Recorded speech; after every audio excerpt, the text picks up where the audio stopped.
Hi there, everyone. This is Kaleb the DM. I just wanted to say a quick apologies for the next few episodes. Apparently we were having problems with my mic, but because I don't edit these episodes directly after we film them, I didn't notice this problem until right now.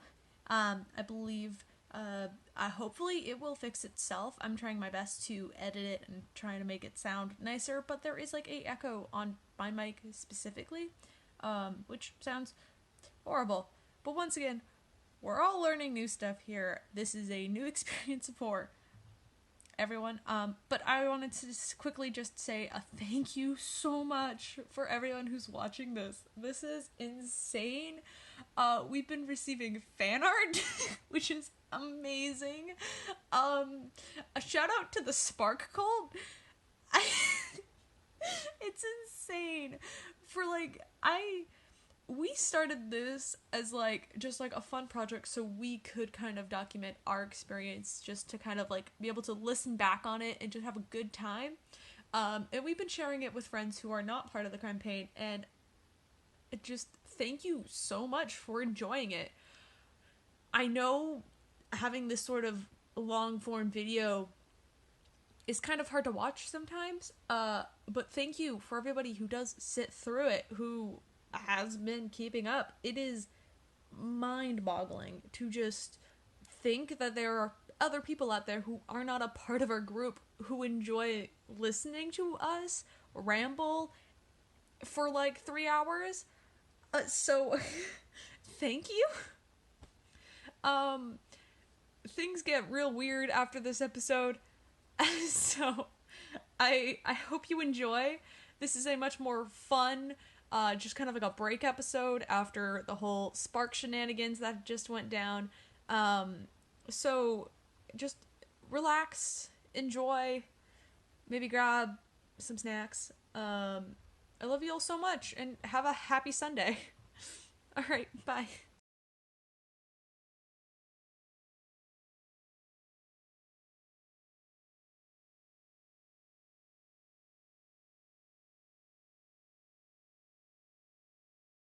Where we left off on having some fantastic dream sequences for some Puud and Spark, and you guys basically got to hang out with your god moms, and that was fun. Yeah. I'm still in pain. I love you too. It's fine.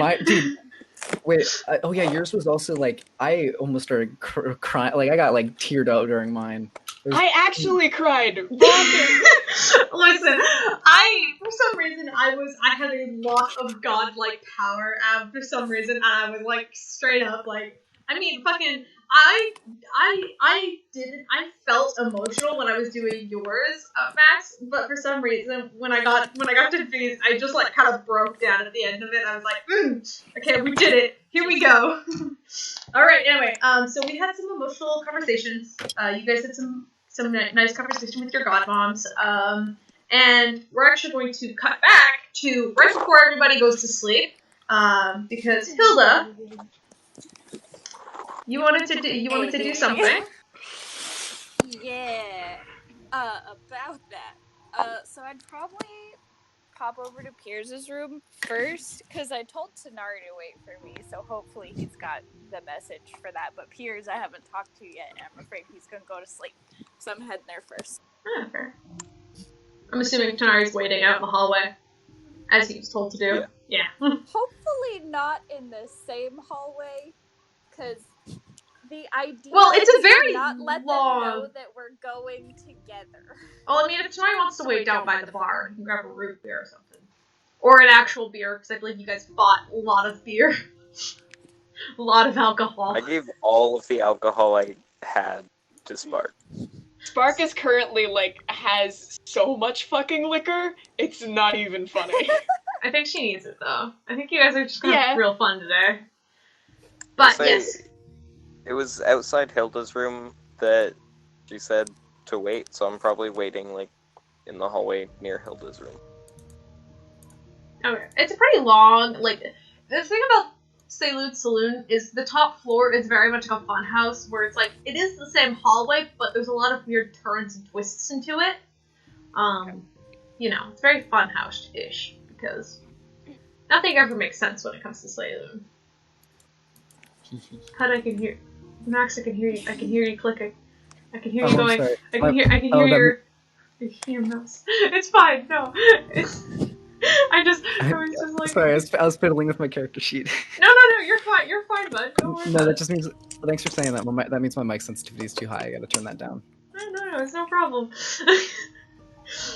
Alright, so, let's go But Hilda. yeah, head in there first. I'm just gonna, Okay. knock real gently, probably so quietly he can't hear it, and then knock a little bit louder. Okay, I'll go to the door and open it. Hey, can I talk to you for a second? Sure. What's up? I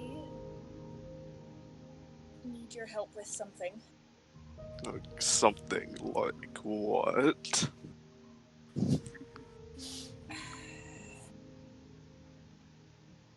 Before I tell you, nobody else in the party knows about this, especially not Spark. Okay. And I trust you. Yeah, I'm not gonna say anything. It's kind of a stealth mission. Go and kill some cats. Not our cats, different cats. The other one that came in after Guy and then what left. is this, like, just to thin their herd, or is there an actual, like what? Why do I feel the need to do this so specifically? Yeah. It's really sudden, if you... Yeah, that's a very long story. The short version is... Do you remember Erve from before this whole chaos? The one missing arm back at the Adventurers Guild? I believe so. We used to live in the same town, and you know how Sky was talking about, like, other people being sacrifices to whatever the heck they were worshipping? Mm-hmm. Yeah. Well, she was one of them, but they didn't kill her. I did, with some weird mind control thing. My memory is a little fuzzy. Bark dug into my memories a little bit. But one of those cats was there before. From the pieces of memory that I do know. And what if there are more than just two of them?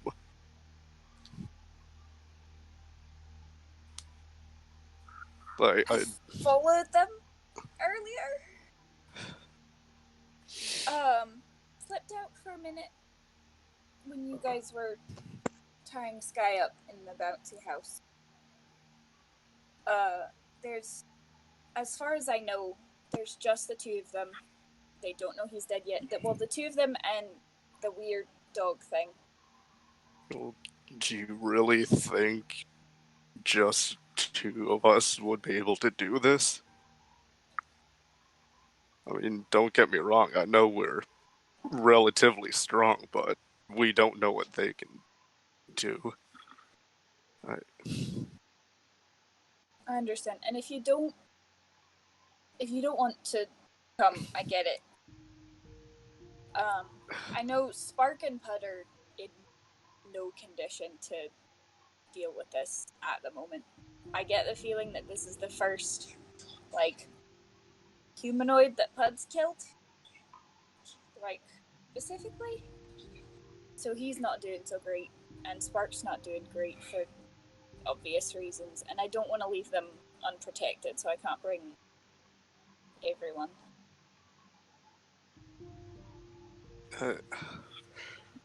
I don't know about this. After what just happened, I don't know if now is really a fantastic time to do this. I mean, they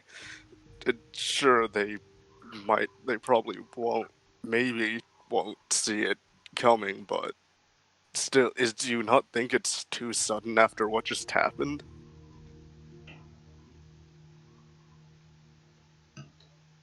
Have you ever had a situation where you could do something and you didn't, and you never had the chance to do it again?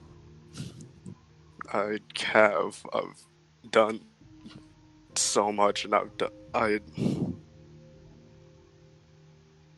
worried this would be one of those that I might never see them again.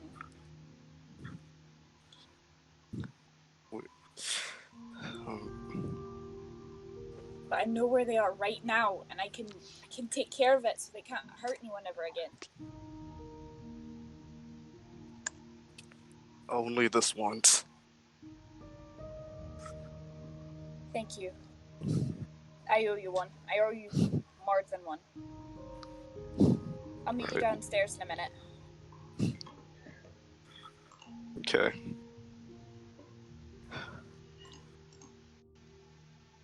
And Okay. after he heads down, Alright. I'm gonna go find Tanar'ri. Easy enough. This is not hard. I think he's still waiting out in the hallway. Exactly where you left him. Yeah.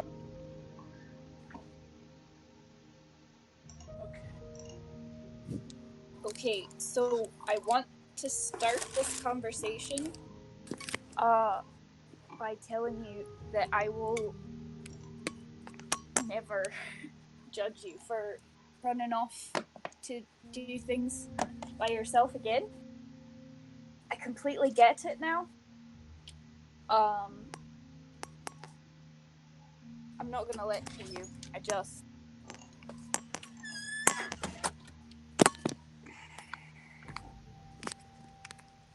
at least let someone know where you're going in case something happens to you. And on that note, I need your help. With what exactly?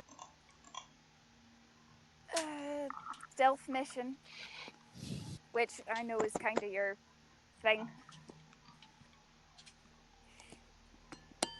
I'd be lying if I argued that it wasn't.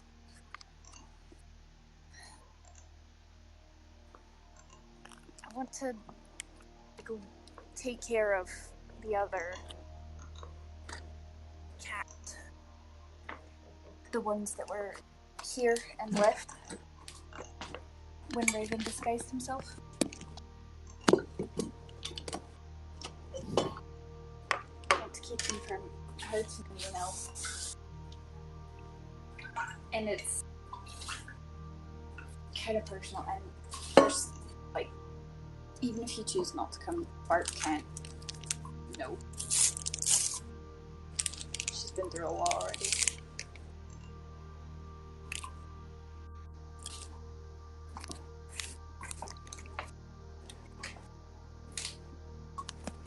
Okay.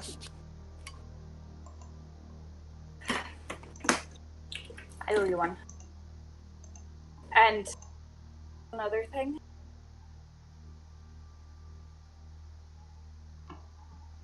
Peirs is also coming. And I know you don't get along for whatever reason. But I need to today, okay? Please.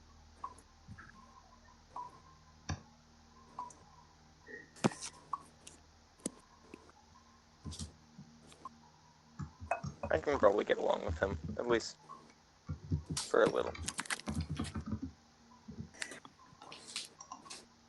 Thank you so much. And I'm gonna go downstairs. Right on. Alright, so...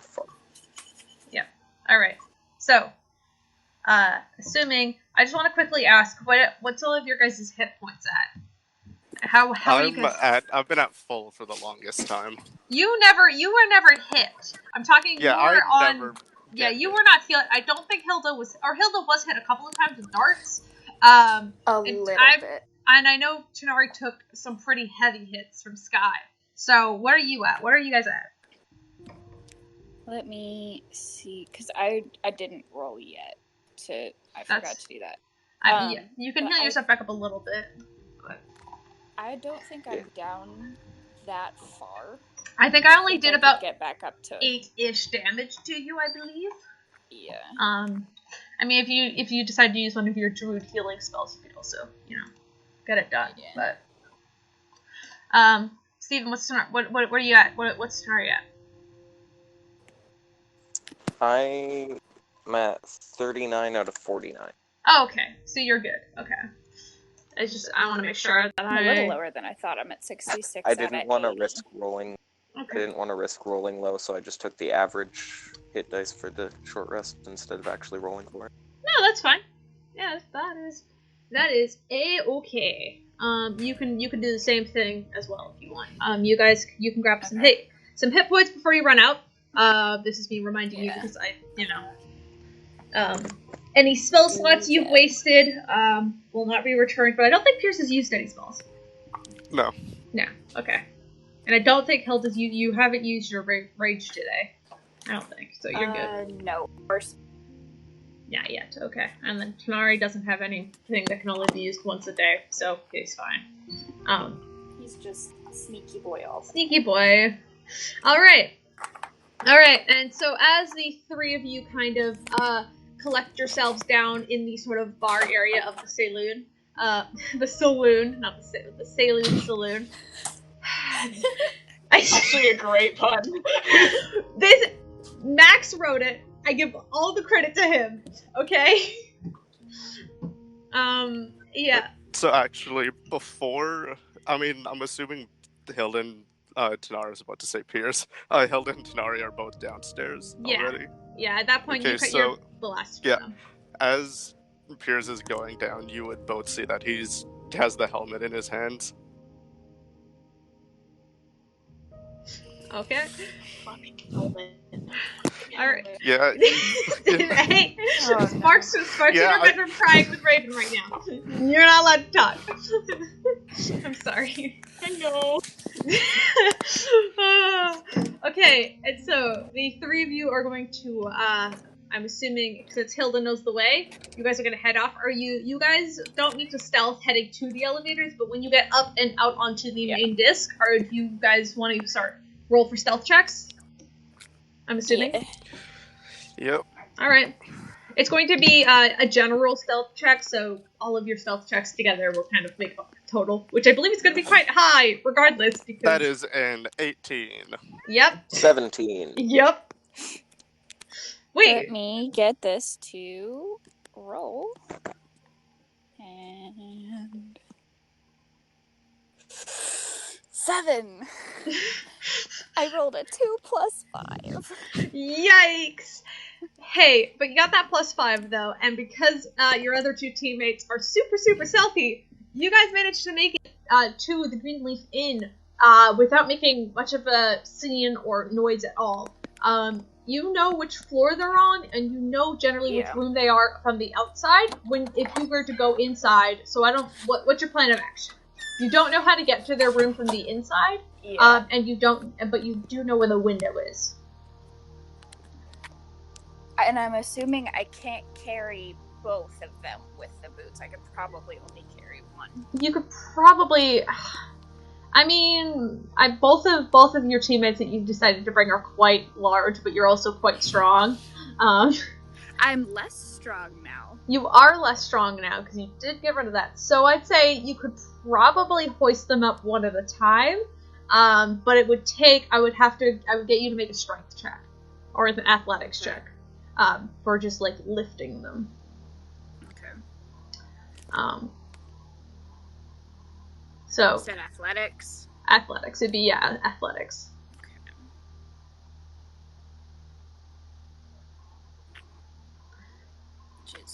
So who are you taking up first? Tanar'ri, because I know he's stealthier. All right. So Tanar'ri, So I want he can be like. I want you to make a acrobatics or athletics check as well, because I don't think you're going straight. If I'm right, you're not going straight into the room. You're just going to hide, like, kind of on the ledge outside. And it's probably about 2 to 3 centimeter sort of space to put your feet. So it's not a lot. So I'm going to need to make you an athletics or acrobatics check to kind of hold your place when you get up there. If you get up there, depending on what Hilda rolls. Yeah. I think we're good. I mean, that's a 24 acrobatics. You're fine. I also rolled a 24 if I'm doing my math right. Yeah, okay. No, wait. Oh. 23. That's still really good. So easy enough. I think, like, even tonight, you kind of, like, help Hilda by kind of, like, just, like, pushing off of her at the right time. You were able to, like, kind of, like, grab onto the ledge and just, like, hold yourself up there. You're, like, perched on this, like, you're almost feels like you're standing on, like, a tightrope, but you're, like, pressed against just, like, a stone wall and, like, a tiny, like, sort of indent of a ledge. It almost looks like, you know how, like, when, like, mountain goats just, like, climb up a cliff? It's basically what Tanar'ri's doing right now. And so now it's Peirs. You need to make the same roll. Athletics or acrobatics, depending on how you do it. Athletics is 15. Do I need to roll again? Yeah, okay, well, yeah, you have to roll again. Yes, you do. This is a new body. 15's not bad. Not bad. Depending on her roll, it might, you know. Get my less good but still okay 18 total. Okay, with that, it takes a little bit longer, probably because Peirs is actually wearing, like, you know, a thicker armor, I believe, because you just got that new armor plate and whatever. Yep. Yeah, and so it kind of it's less of a sort of like a kind of like a toss, like you know, like an acrobatics kind of like, you know, trapeze toss like it was with Tanar'ri. It's more like a, okay, 3, 2, 1, go! Kind of like a push almost, but you do get him up there. You are probably 50 to 60 feet off of the ground now. I'm gonna say about 55 feet. Just put it right in the middle. You're 55 feet off the ground now as you are hanging off of this ledge. Hilda, you know what window it is, and from what you can see right now, the lights inside of the room seem to be turned off. Can I see them? There is a curtain covering the window. Okay. You can't see in the room at all. Gotcha. So from the building, are they 60 feet away? Like, from the window? From where we are to the window? From where you are to the window, you are probably, like, 2-3 feet. Like, it's right beside you. Okay. Like, it's... So... I'm assuming Hilda put you right beside the window so you wouldn't have to crawl much, you know? Okay, fuck. I need to read this before I actually do this. Hold on. Is there a difference between magical and regular darkness, just out of curiosity? Yes. Okay, cool. No one will probably be able to see that. Fuck, okay. Yeah. Well, you also, with how I do dark vision, I let people, especially, like, so if you have a familiar, so, like, you would be able to see in magical, if you were to cast darkness, you would be able, Peirs would be able to see, and then any party member with dark vision would be able to see their dark vision senses in it. But it has to be people you find friendly. So, like, your party members would be able to see their normal dark vision, like. So, you know, if they have, like, 60 or 30 feet. Right? Yeah. I believe so, yes. But what is your feet? What is your feet? 60 feet? Dwarf. Yeah, dwarf, 60 feet. Yep.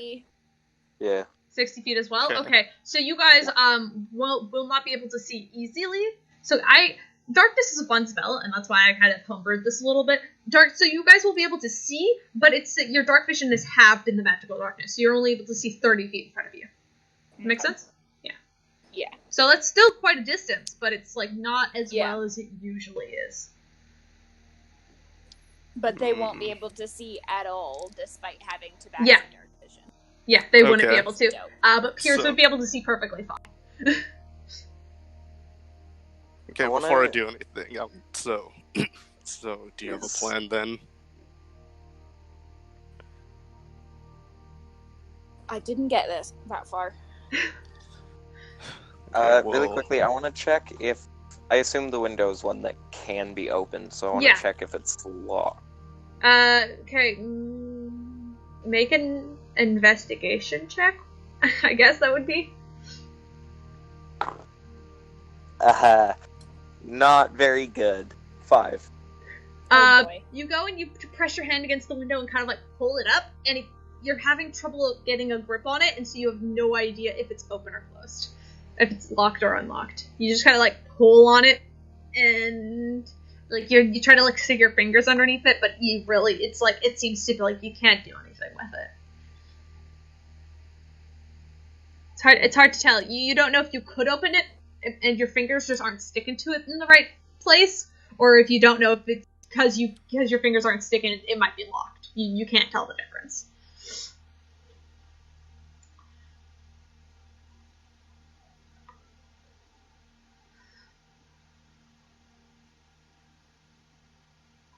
Oh wait, fuck! I forgot I have this spell. What spell is it? It's fine. Don't worry about it. We'll wait for a plan to start before I actually. I'm do waiting. this. I'm waiting for you guys. Tanar'ri has no clue if the window is open or closed, but he can pick the lock if it is locked. Oh, does anyone have suggestions, or am I gonna have to? Because I have two options. I'm gonna try to pick the lock. All right. Okay. I mean, We'll with start with that. your acrobatics check earlier, you can easily kind of like scoot around your friends and get up in there. Make a picklocking check or sleight of hand, I think is what it is. Whatever you've got your thieves tools. I think it's thieves tools. It's a thieves tools check, but I believe it's I thieves. think it's sleight of hand. Dexterity plus proficiency, and then you can take expertise in it. Yeah, I took expertise in it, so technically it's the same as my sleight of hand. Yeah, technically it's the same as There you go, then. I believed it was last time I looked at your character sheet. I was like, okay. That's a 22. Yeah, you kind of go and you find like you almost like slip it like right into the right place, and then you hear this little like click, and the window just kind of like slowly begins to push open. So I want to who's closest to the window? Out of the three of you. I'd say I Probably would Tanar'ri, because he's the one Yeah. opening. Yeah, Yeah. Tanar'ri definitely, but are you guys also looking into the window? Yes. Not that close. Okay, cool. Hilda and Tanar'ri make dexterity saving throws. Oh, fun. Here we go. You failed that investigation check, so I'm sorry. You would have seen 13. it was okay.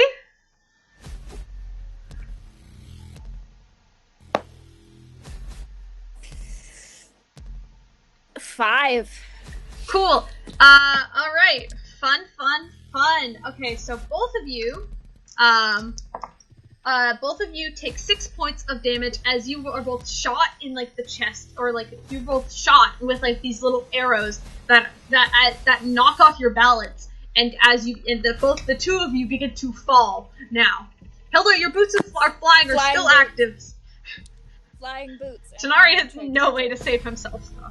Well, I can try to grab him. You can try to grab him, but yeah, if you could fly and grab him, make another athletics check to grab him though. Athletics? Yeah.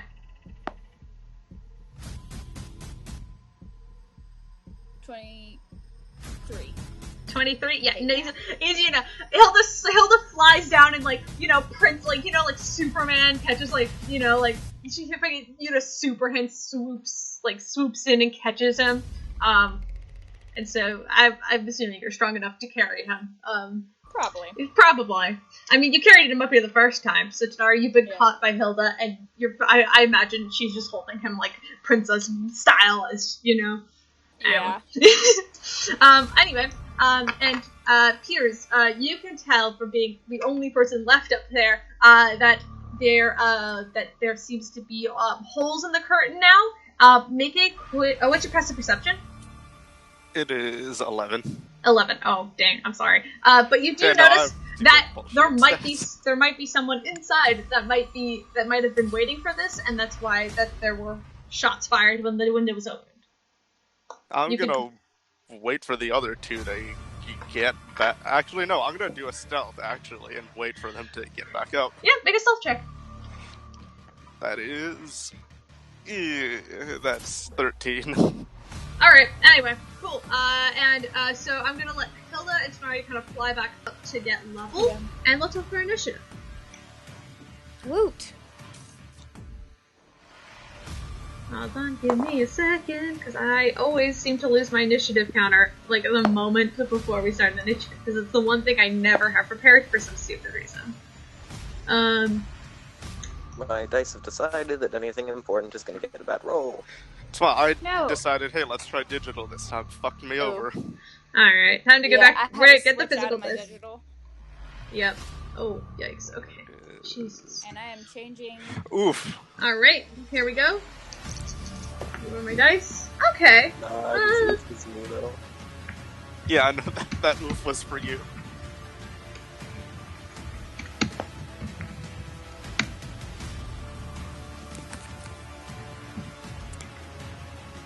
Natural 20 for 22. Nice! Okay, good, we have... It's... You are This you is are good. above the monk who rolled a 19. So Yes. yeah. So that is good. Okay, well, there goes my... No, I can still do darkness, but I think I'm just gonna do this instead. But then again, they're constant... What did you roll, bud? What'd you roll? I rolled 11. Oh. I put it in the chat. I did bad. Oh, sorry. I don't have dice chat open right now. I'm looking at Okay, that lovely no, I picture of did Obama. Alright. You still rolled better than me, though. Yeah, I know. I'm assuming, I assumed, so I put Starry on the bottom. What did you roll, though? I was in the middle of drinking tea, and it almost went everywhere. But instead, I swallowed it and almost choked. Yikes. Oh Okay. god, But it's worth are it. you okay? It's worth it to not have tea all over my new blanket. That is true. That is true. That's good. Because tea stains are hard to get out That without bleach. that is true. Alright. Cool. Alright, so that's Hilda, your first in initiative. What do you do? Woot. You still at the moment Alright. are carrying you are still at the moment carrying Tanar'ri, who is Yeah. just in your arms. Is the glass window open? Yes, it is. Tanar'ri did manage to open the window, and then immediately after the window was open, you guys were shot. Okay. So I'm gonna try to fly through the window and drop him off.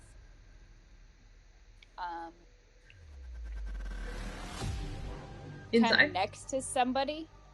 If I see somebody in the room, Which can I fly in? sure. Make a perception check.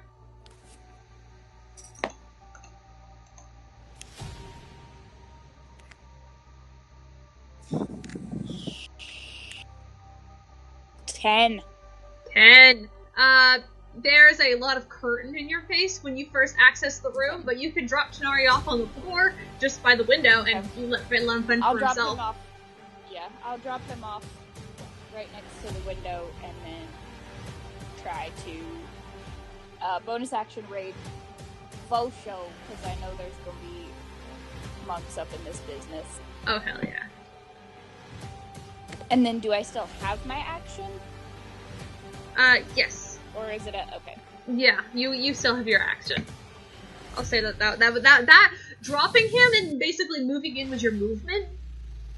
Bonus action rage, and then you still have your action. And you'll see once you kind of pull it away, there are two tabaxis standing in the room. One of them seems to be holding a crossbow, while the other one is kind of standing patiently behind it, holding onto that weird demonic green sort of like ichor dog that you guys saw earlier. It seems to be holding it by the collar right behind it.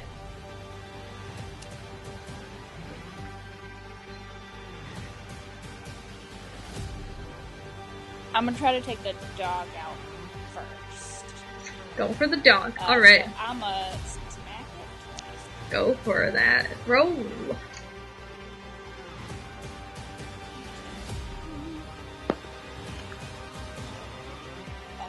First one is a 12. Does not hit. Second one is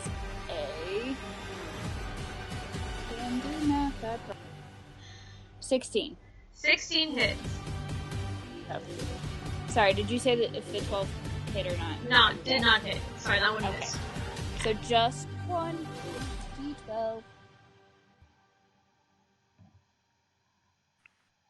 Plus, I believe, where's my, I believe rage is still, yes, plus 2. Okay. Plus 7. I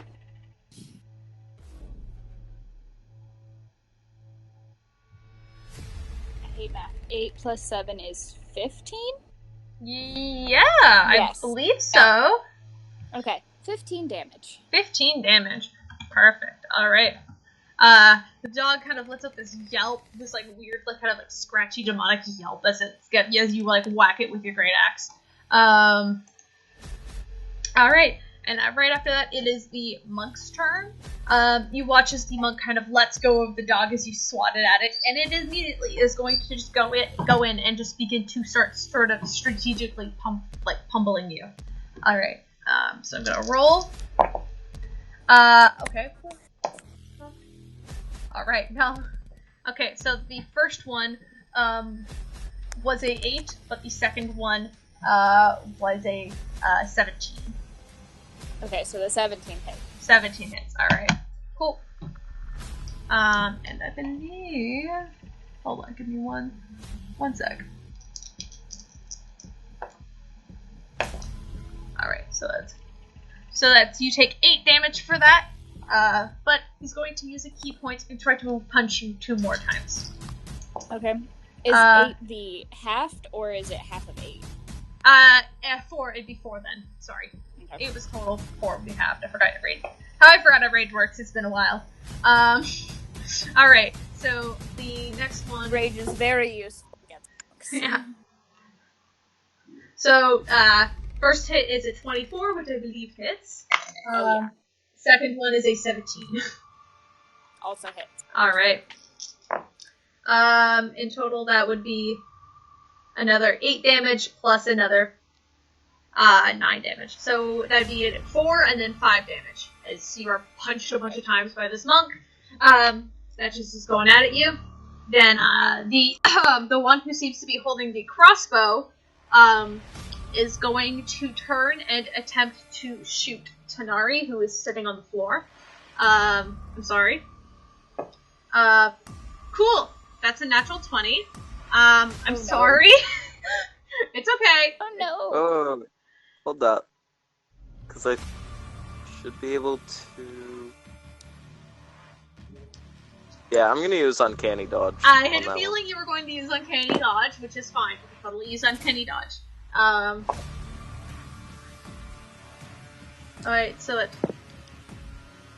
that'd be 14 damage, but I think Uncanny Dodge halves it, which would make it 7, as you're just kind of shot with this. You were basically shot at almost point blank with a crossbow bolt. But because you're super stealthy, it is totally fine. And the dog is going to go in and it is going to try and bite at Hilda. It's going to try and, bite Hilda. Right. That is a 18 to hit. Jesus Christ, I'm sorry. It's okay. Yeah, you good? Yeah. 18 to hit. Okay, cool. Yeah, that hits. Yep. So, luckily, that's only 4 points of damage, plus... is that before or after the half? So, this is... Yeah. Piercing damage. This is piercing damage, so you're gonna take, so that's only 4 points, you're gonna take 2 points of piercing damage, plus, acid damage, which is... fun. 9... That's plus 9 points of acid damage, so that is not halved. That one is not halved. No. If it was poison, it would be, but it is Acid. That is acid damage. Alright, sorry. Yes, that is your bit, and then there's like a sizzle as it pulls from like the jaw away, and you see like the acid that's sort of left over is burning into your skin. Right, so that makes it Peirs' turn. Okay, so how spread out are all the enemies? They seem to be within 5 feet of each other, roughly. They're all within 5, 10-ish feet. Yeah.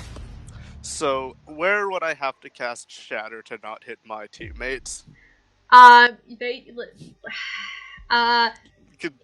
could cast it, and not hit Tanar'ri, but sadly, because this is a small hotel room that you guys are fighting in, it would probably hit Hilda. Because I believe Hilda's, right in there, just swinging her axe. You could try and, get it towards, the back wall, and then you would only hit the monk and the dog, but you wouldn't hit the cleric. Or you could, get all 3 of them, but that would also include hitting Hilda. So that is up to you. Kaleb, how many of those hit me? Because I have to make some wisdom saving throws. Oh, fun! The monk This is the first time that I've been able to fight since getting this axe, so I forgot about it. So, sorry, how many things have hit you? Yes. Okay, so you were punched by the monk 3 times with 1 attack missing, and then the dog bit you, so that's a total of 4. Okay, so 4. Yeah. 4. Okay. And my wisdom saving throw bonus is... Where are you?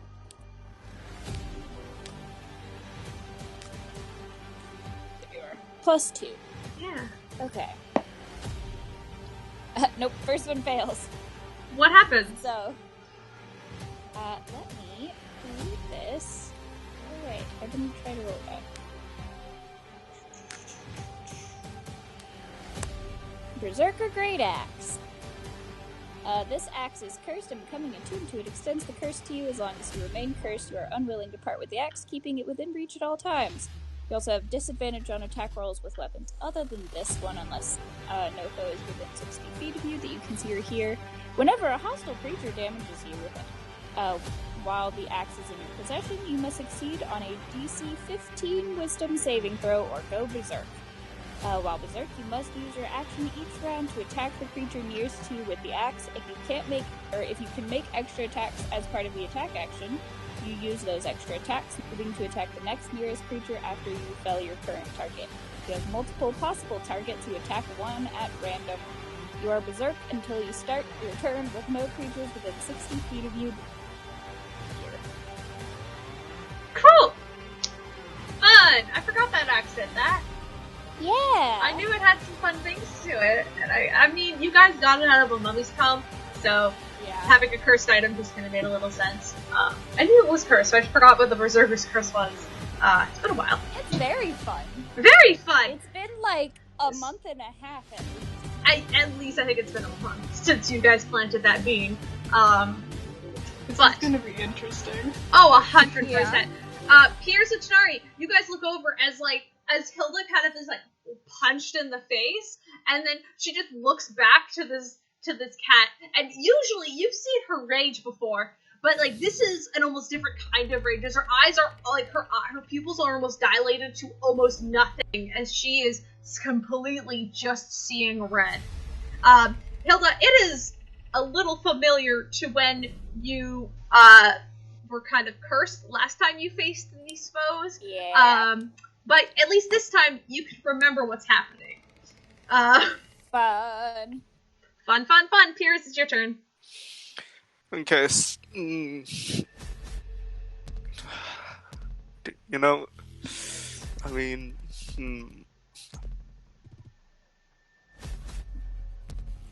I'm just gonna position it so only two of them get hit. Alrighty. So that is a Dex. DC 12 Constitution for both of them. Alrighty. Right. So the dog rolled a 15, so I believe that succeeds. Okay. And the monk rolled a 6, so I believe that failed. Alright. That is really good. Okay, what's that? So give me the full damage first. Whoops. Altogether, that is a fat 19 damage. Nice. So, as Peirs summons his sword and shield and just slams them into each other to create a loud sound. Oh, very fun. Very fun. I love that. I love that. Me too. Excellent Sorry, flavor. that would be, half 19 would be, 8 damage? I think. If I'm doing that right. Half of Yeah. 19 would be 9. 9? 9 plus 9 is 18. Oh, okay, perfect. Thank you. I guess 8, but that's because I cannot do math. Sick. Wow. You did some nice damage, my dude. As the monk is looking a little rough now. Okay, and then with my... Fuck, I could just totally do 3 attacks right now if I cast a cantrip. That's up to you. You could totally cast a cantrip right now and straight up obliterate these fools. Yeah, no. Fuck it, I'm gonna do Shocking Grasp on the monk. Alright, right now the So- cleric is the one closest to you when you enter the room. Okay, sure, I can go for him. Okay. You could go for the monk, but the cleric will get an attack of opportunity on you. So Yeah, no, I'll go for the monk.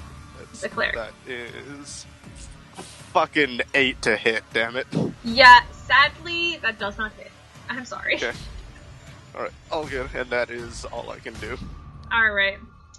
Alright. So, that makes it Tanar'ri's turn. He still does some pretty chunky damage, though. So, if I can do something that has a 20-foot radius, is there a way to hit all 3 of them without hitting Hilda? No. You do fucking... Okay, before you say it, were you trying to Sadly- use Fireball with the necklace? I was gonna use Fireball. I fucking yeah, when you say 20 feet, I'm like, oh fuck, he's gonna do it. You can do it, but because of the radius, that would... I forgot he had the necklace. I forgot he had the necklace too. That would probably hit everybody, including Peirs now. The only person it wouldn't hit is yourself. If it makes you feel better, I have resistance to fire. That does make me feel a little bit better. And Hilda will take half damage, so... But also, like, full of other people, and I'm assuming it's made from, like, wood or something, so... Stone, actually. But there are a lot of wooden details There's in a lot this of room. wood. There's a lot of wood in this room, and it's, like, painted with this, like, soft green, and it very much looks like a Zen garden kind of, like, aesthetic. Like, there's, like, bamboo shoots that are, like, taped or, like, put up against the wall for aesthetics. It's a very pretty room. Not really time to focus on that, though. Very wooden room. No, fuck it, I'm gonna do it. You can't... Okay! So, I don't know how Fireball works, and it's very vague with what it does here. So- It I says believe here. it's a dexterity save. Everybody has to I- make a dexterity saving throw, including Peirs and Hilda. Yep. Alright, plus 1, DC's don't do me wrong. Oh my god! What, I rolled what was a it? natural 1, a 3, and a 16. Well, Wow. 16 succeeds. Okay, so I'm gonna say the dog succeeds. So, Thank God for fire resistance, that's Oh, a thank big old God. 10. Yeah, 20 the total. DC is okay. 15. Yep, 10, Yep. I fucking... 20 But total. I don't know about Fireball, so I don't know if it's... So you're gonna I don't know if roll. they're looking- You're gonna roll for damage, and if they succeeded, they take half damage. Okay. I mean, I just take the path because of fire Yeah, resistance, Fire so I'm resistance. So good. you're going to take half damage no matter what. Hilda will take. Hell yeah. I think you I succeeded. get half. Didn't I rolled an 18 plus 2. you? All right. Damn, that's not great. That's only 28 damage. Cool. That immediately knocks the monk out. That So immediately that's 14. 14 damage to you two. Yeah. So that immediately knocks the monk to 0 hit points. Sorry, that's 28 damage? Yeah. Okay, cool. That's actually really good for a fireball. for 8d6. It could have been better. I guess it could have been better, but I'm very used to playing a wizard, so I'm like, that's actually pretty good.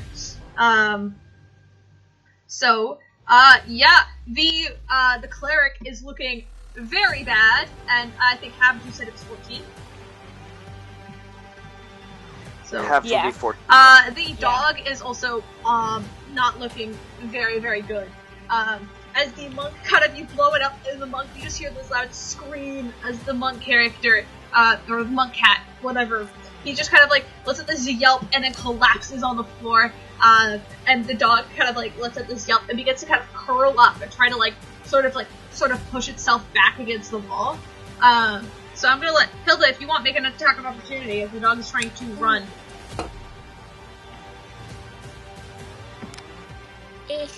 Where's my... I will say I wasn't quite done what I was doing because I still have my bonus action. Oh, shoot. Never mind. But the dog will still try to run, so Hilda make an attack of opportunity. We're doing that anyway, and then we'll get back to you. I'm assuming this hits, so I'm not going to do the math. 17 plus 8. 17 hits, yes. Plus 8, yeah. 17 alone hits, so... But I'm assuming the cleric is quite close to me, so I'm gonna attack him. He did just shoot you at point blank. So I'm gonna attack him with my short sword. Nice. That's a 12. 14 damage to the...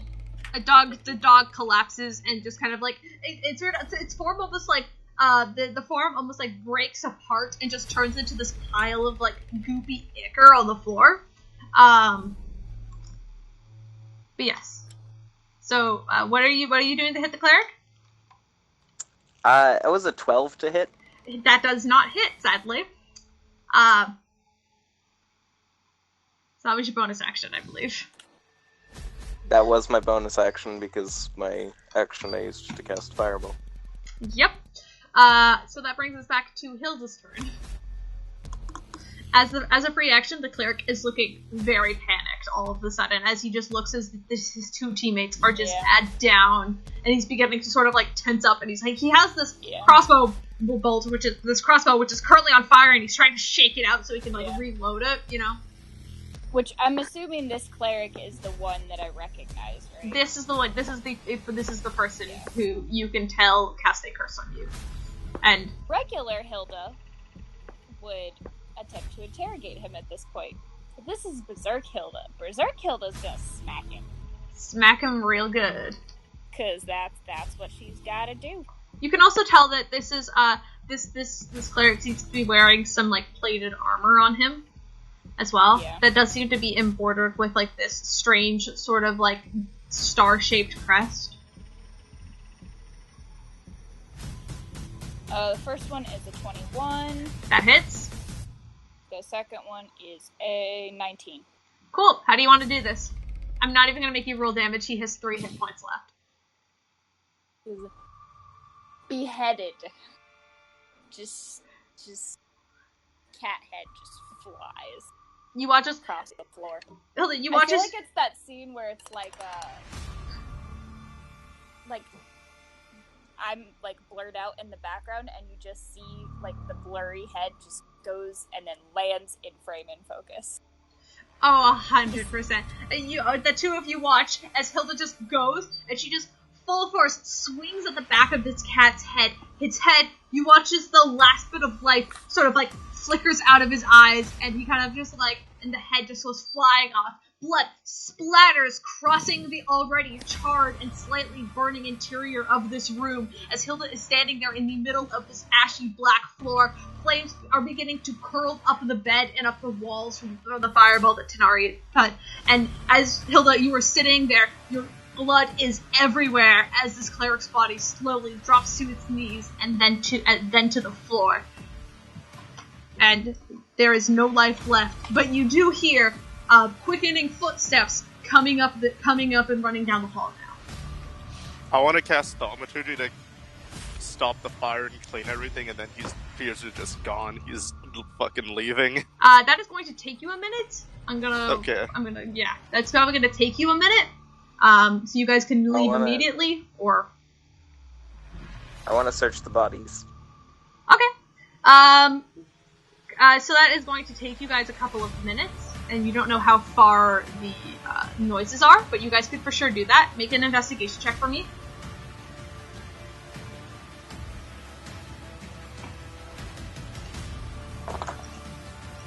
Is a 2. Yeah, you there. Hey, this cleric's clothing is still on fire. That chest plate looks pretty shiny, but besides that, fucking nothing is left. And you actually look back to the charred body of the monk, who's basically like, you could barely tell it's an Baxi at this point, as like most of the fur has been burned off and charred off, and all you just see is the raw skin underneath of just like, that is still like being absolutely like burned from your combustion. My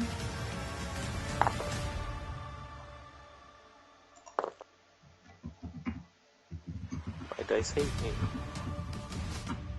Oh no. So, clarifying question about this great axe.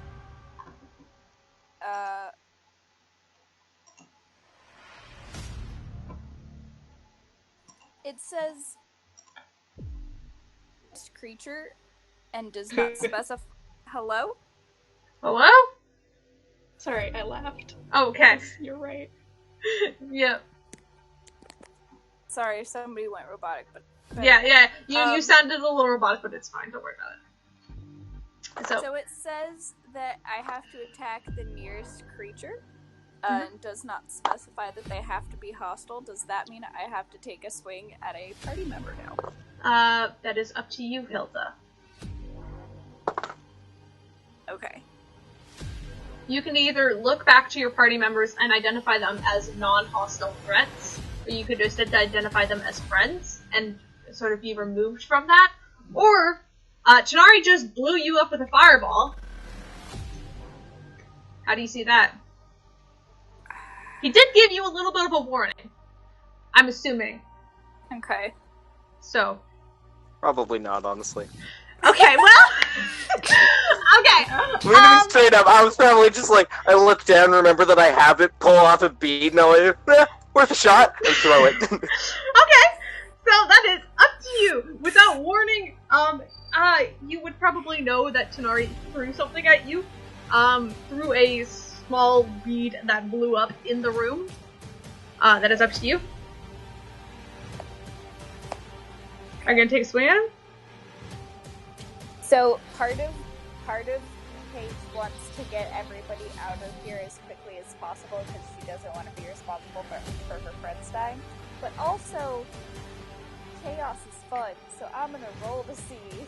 Alright, roll to see if this hits. If I can identify, like, friendly people or not.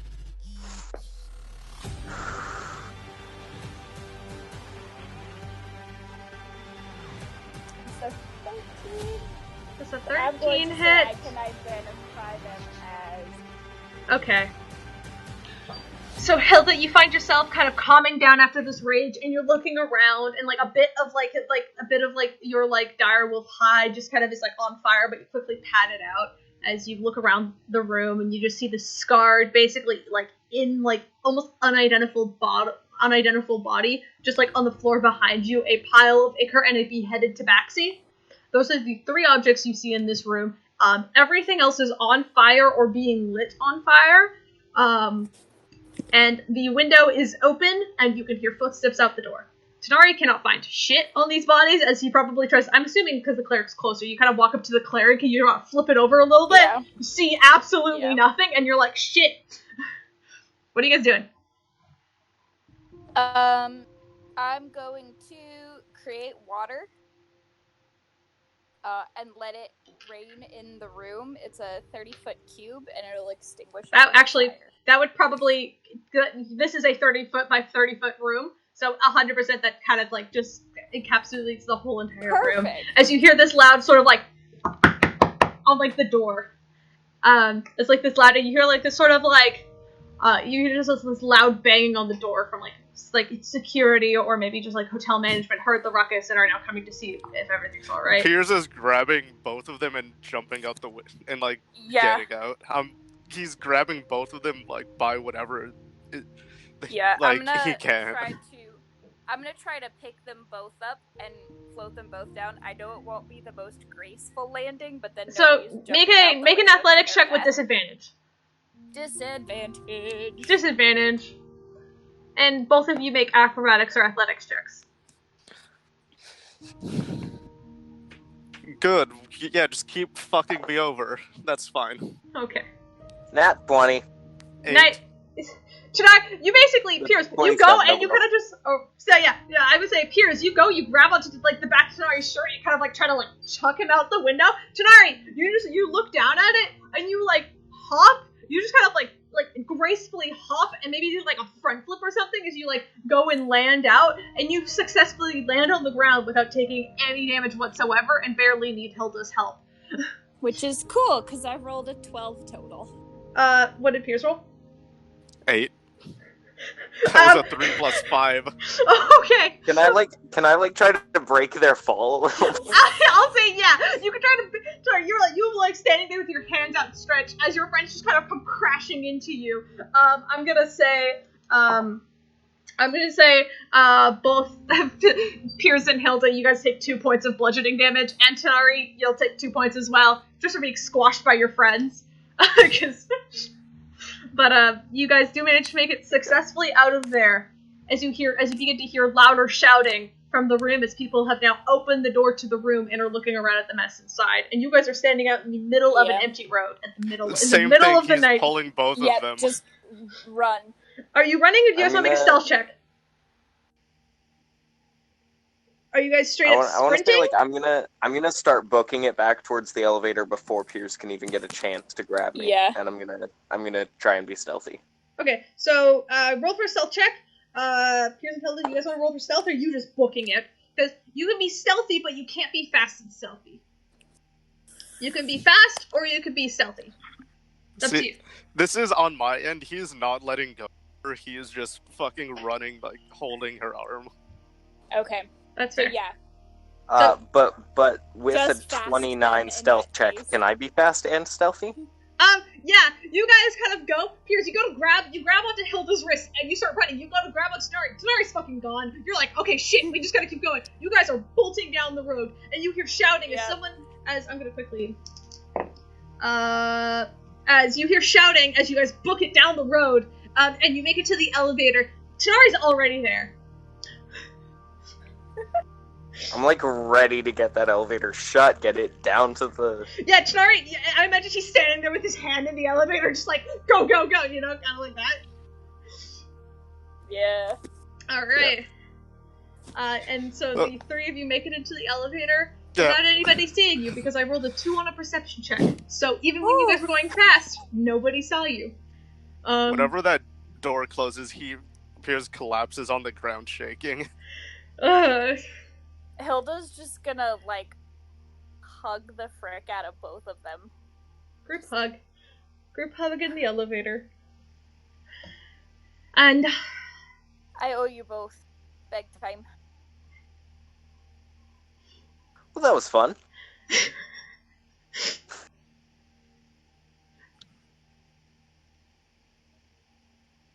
alright. It's been a while since we fought. I gotta get this axe checked out.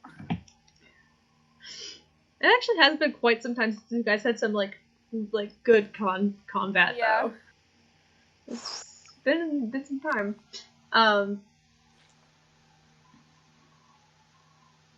Alright, and I'll say, And I will. Who looks worse between the two? If anybody? what's your hit points out, guys? 44. I believe Tanar'ri probably looks worse because he actually got hit. I believe you probably look the worst. Actually, you took the most damage, I believe. Yeah, probably. Yeah, I also don't want to play favorites, so I'm gonna use my last spell slot to healing word myself. Fair enough. Yeah, you can do that. I'm at half, but, like, the fight seems to be done, so I'm good with Yeah. half until I get a long rest. Yeah. Well, my first healing spell, and I rolled a 1. Oh no. Well, it's plus your spellcasting So I get- modifier. Oh, I which for love me that is plus art. 2. Oh, I fucking love that. So +2. Okay. You have to get So more. You I have to get get more 3 levels in Druid. That's what you gotta do. You gotta Yeah, do. Yeah. I get 3 points back, but it's better than I was. Yeah. I mean, you're only a level I 1 know. Druid, so that's fine. Yeah, If you were a level 1 party, that'd be great, but you're not. So. yeah.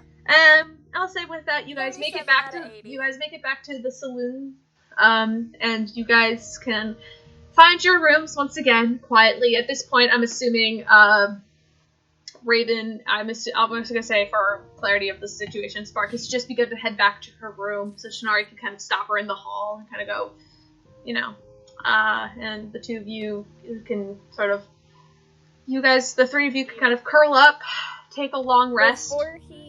Before he splits off for sleep, Hilda's just gonna grab Peirs' hand and like squeeze it and just thank you. I mean it.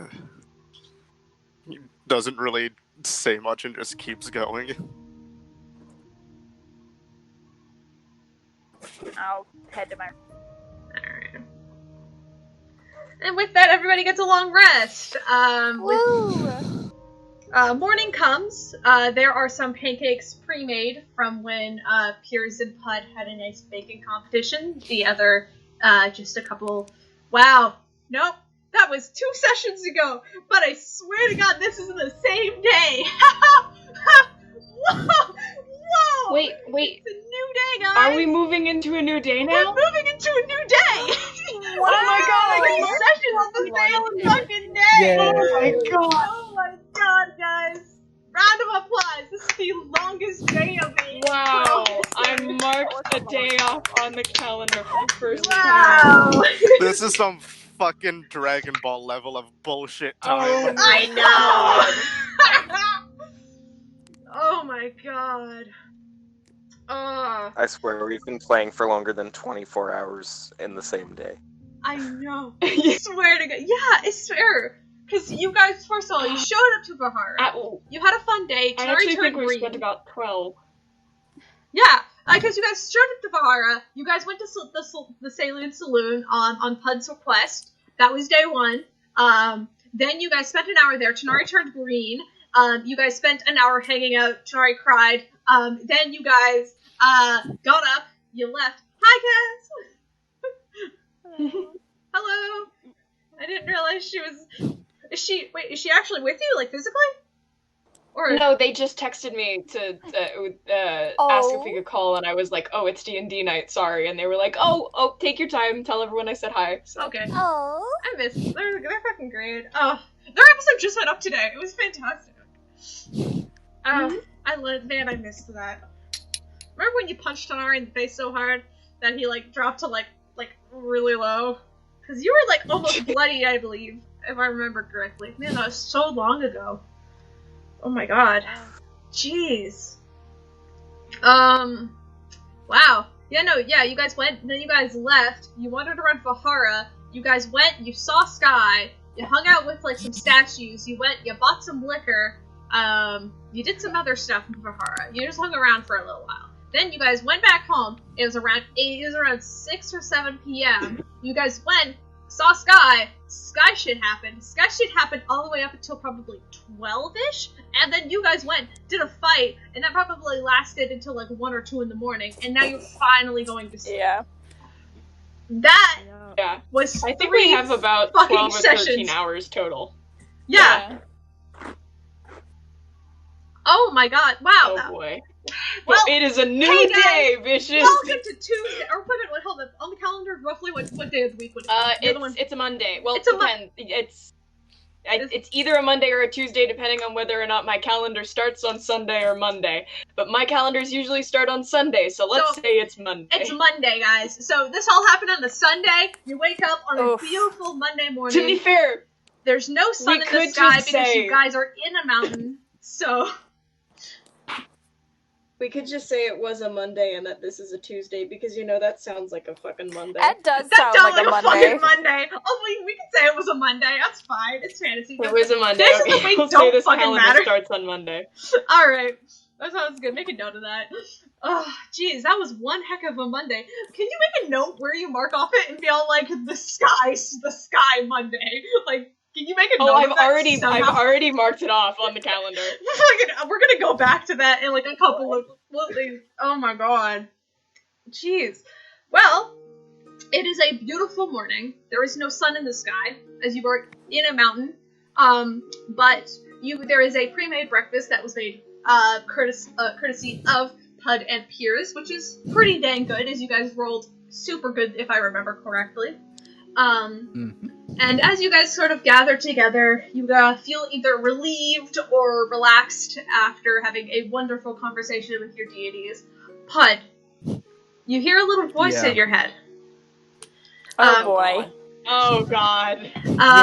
You hear a soft, sweet voice of Nev as she sends you a message going, "Hey, it's been a couple of days. You guys left your stuff here with me, and I just wanted to make sure you guys were alright and alive. I knew you guys were heading back to Tanso, but, I just wanted to see how you guys were doing." And she sends you a message. You can reply. Should I reply by saying we're all dead, or should I? This is what would Puud say? What would Puud say after last night's experiences? What would Puud say? Well, it could be worse, but if you talk to your girlfriend, be careful. That is all. Have a nice day. Alright. Oh no! Okay. That's good. Alright. Good enough. Yeah, that's alright. Alright.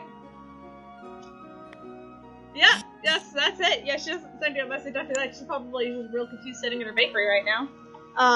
Actually, she'll probably send a message, to probably, who would she send a message to? I guess after that, she'll probably send one to Spark. Nice. As Spark, you are sitting to breakfast as you feel like these magic words speak into your brain, which are not the Raven Queen, as they are Neffy's voice, which you've come quite to know. She kind of goes, "Hey, I just wanted to ask how you guys were doing, and where you guys are, because you said you were going to come back in a couple of days, and it's been 2 days now, so just wanted to make sure you guys were okay." And she'll send you that message. She's just checking in. Spark. Well, could be worse. It's been busy. We're in Vahara. Might be on our way back to you soon. It's been complicated. But we're okay. That's what she'll send back. Alright, that's it. She got roughly the same answer from both of you, but she probably got the answer she wanted out of you. She wanted to know where you guys were and what was happening. That's fine. Yeah, you guys. I didn't reply. I didn't say anything about that. Huh? Nope, you were just like, "We're doing good. Don't talk to your girlfriend right now." She goes, and she's like, "I don't have a girlfriend. I'm gonna talk to Spark because maybe Spark knows what's happening." Straight up goes and sends the same message to Spark. It's like when you text one friend they don't even respond to you, and you go, "Okay, I'm gonna text like their brother or something, you know, or whatever." But yeah. You guys She directly went against what I said. Oh, 100%. I don't think she understands what girlfriend means, though, but... I mean, she does, but... What Alright. You guys are sitting around. So what was the food this morning? Did we have a special meal? What was it? I believe... What was the food this morning? I believe it was blueberry pancakes, if I remember correctly. And also some fresh strawberries. Awesome. Oh, the remaining strawberries? The remaining strawberries. Which was all there. Puud only took a handful compared to what they had. They had a lot. So you can snack down on some strawberries. And Bark is hoarding them. Lizzie's down there with the red-haired halfling folk that she seems to have been traveling with. Which you haven't been introduced to yet. But she's sitting at her own table with them, eating breakfast, and you guys are on your own. I'm assuming it's quite a large area, so you guys, there's like 8 or so tables, even though it's barely full. How's everybody doing?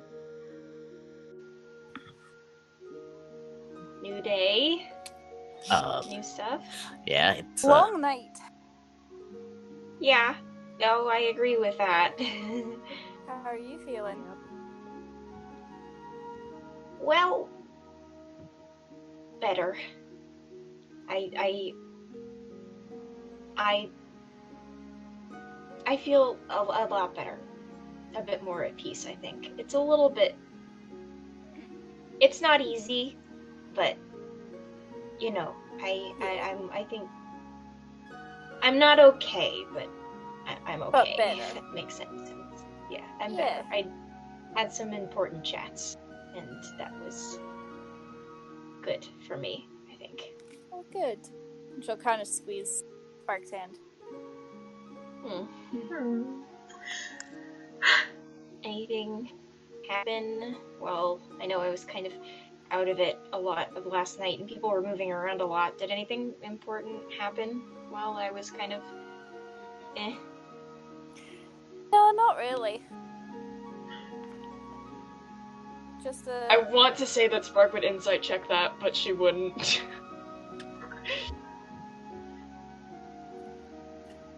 just didn't sleep very well. Oh, I was I'm worried sorry. about you.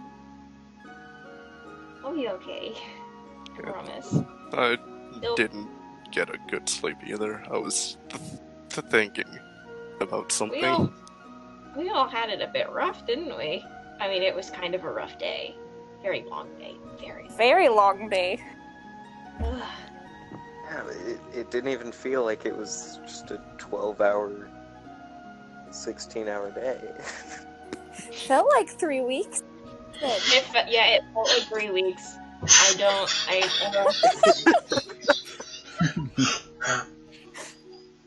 It's almost like the day was like split up into segments based off of major events.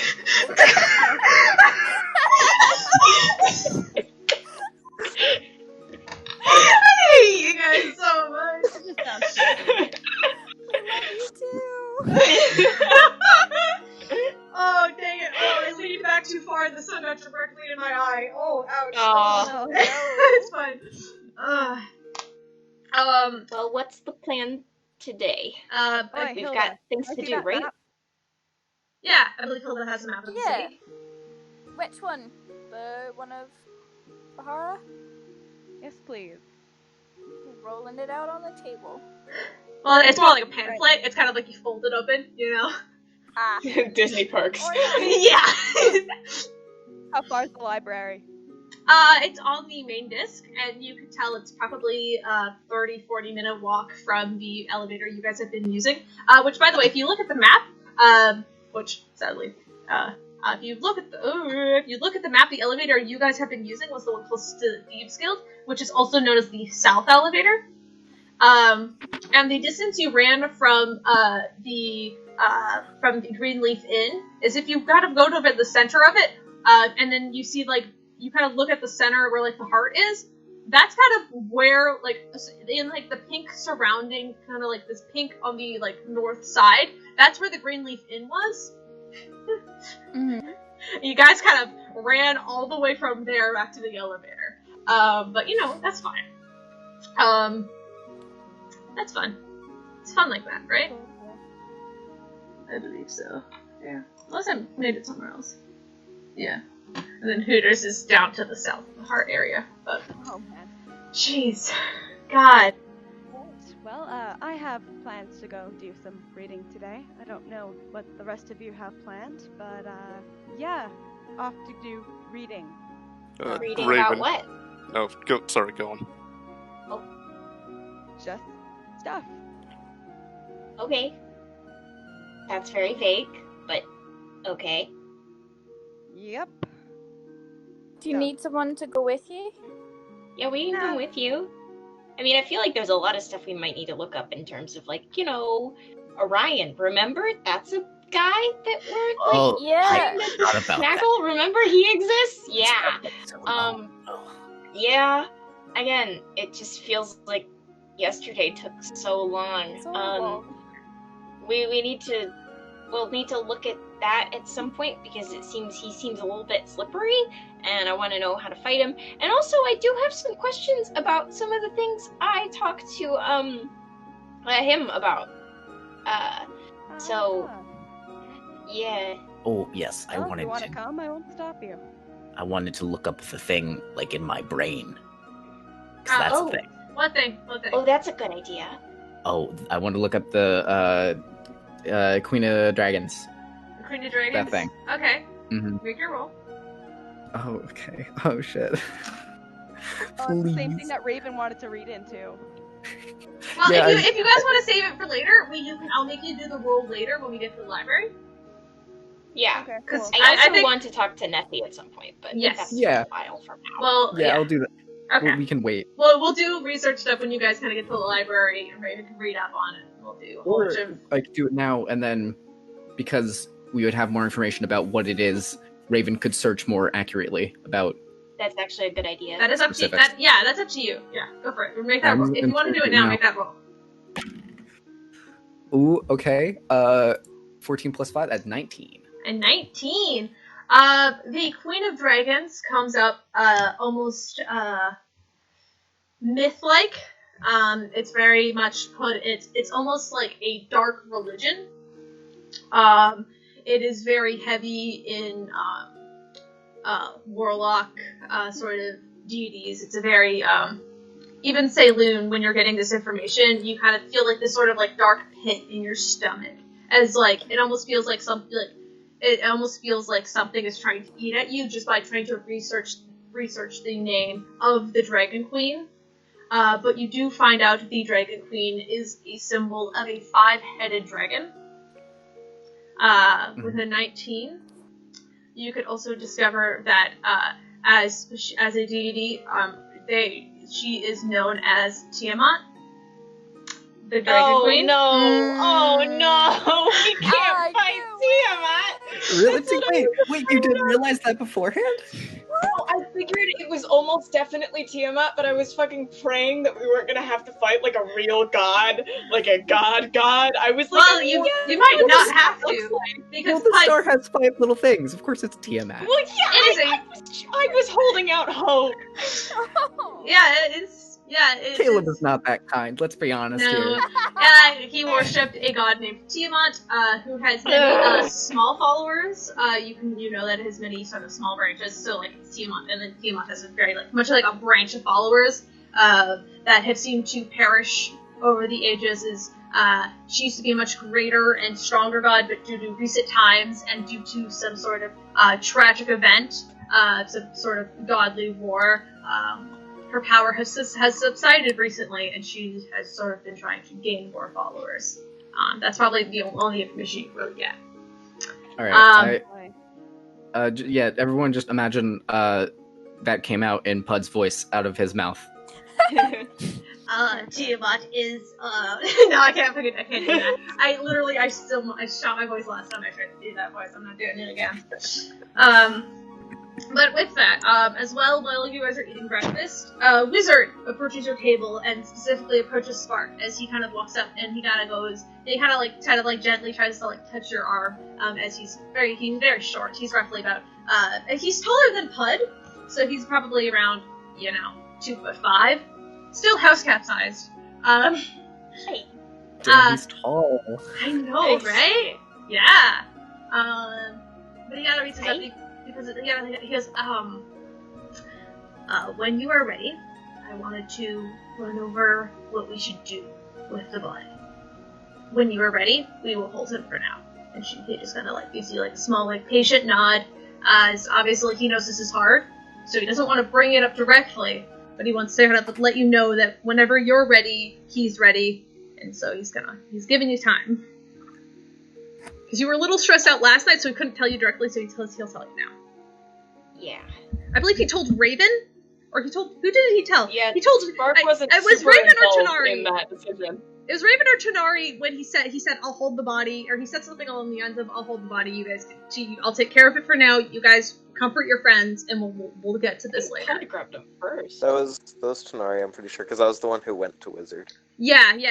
So I believe it was Tanar'ri. So Tanar'ri, he originally told Tanar'ri, but this time directly because he knows Spark and Sky were connected. So he wants to just directly go to Spark and say, So.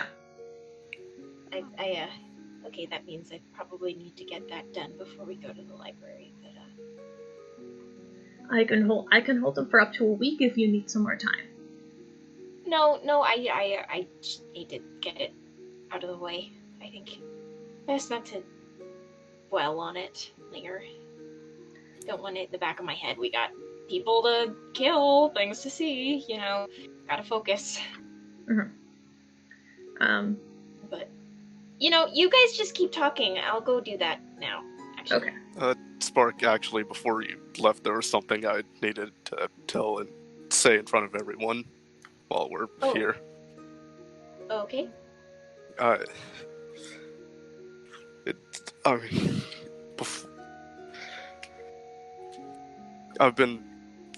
was thinking about this last night, but I think I've decided now that I want to stop harming and killing people. I don't want to have to be forced into fighting and killing people as a last resort, or just anything in general. And Puud, I want you to teach me how to be a cleric of Saloon. What? Here, wait, take this. And I'm gonna reach into my bag and grab one of the amulets, and I'm gonna could you bend down? You're Of very... course. My goodness. And I'm gonna tie it around his neck. Thank you. Like little matching necklaces now. It's a good look, I must say. Yeah. When you guys get around to leveling up, you'll gain a level in cleric. But... Oh my god! Hey, what's good? I've been wanting to say this for since that fucking conversation. It's been a while, and you told me when we were in a call, and I was like, that's what I couldn't tell Steve. But Steven figured it out because I couldn't keep my mouth shut. I'm sorry. Steven forgot about it. Okay, good. Never mind that. Jeez. Wow. Man. Steven will probably forget again by tomorrow. Well, you won't forget. He's gonna get a level in cleric, so you'll remember. But when you guys level up, which isn't... I feel like I need to level you guys up, but the fact is you haven't done anything level up worthy yet. Yeah. We just spent 3 days mentally talking. taxing. It's just been really mentally taxing, but D&D wise. It's been 2 days in game since we leveled up. Yeah, it literally has been 2 days in game since you guys leveled up. So as much as we leveled up at Neffy's house. We did. Yeah, you guys leveled up at Neffy's house. You guys spent a day there.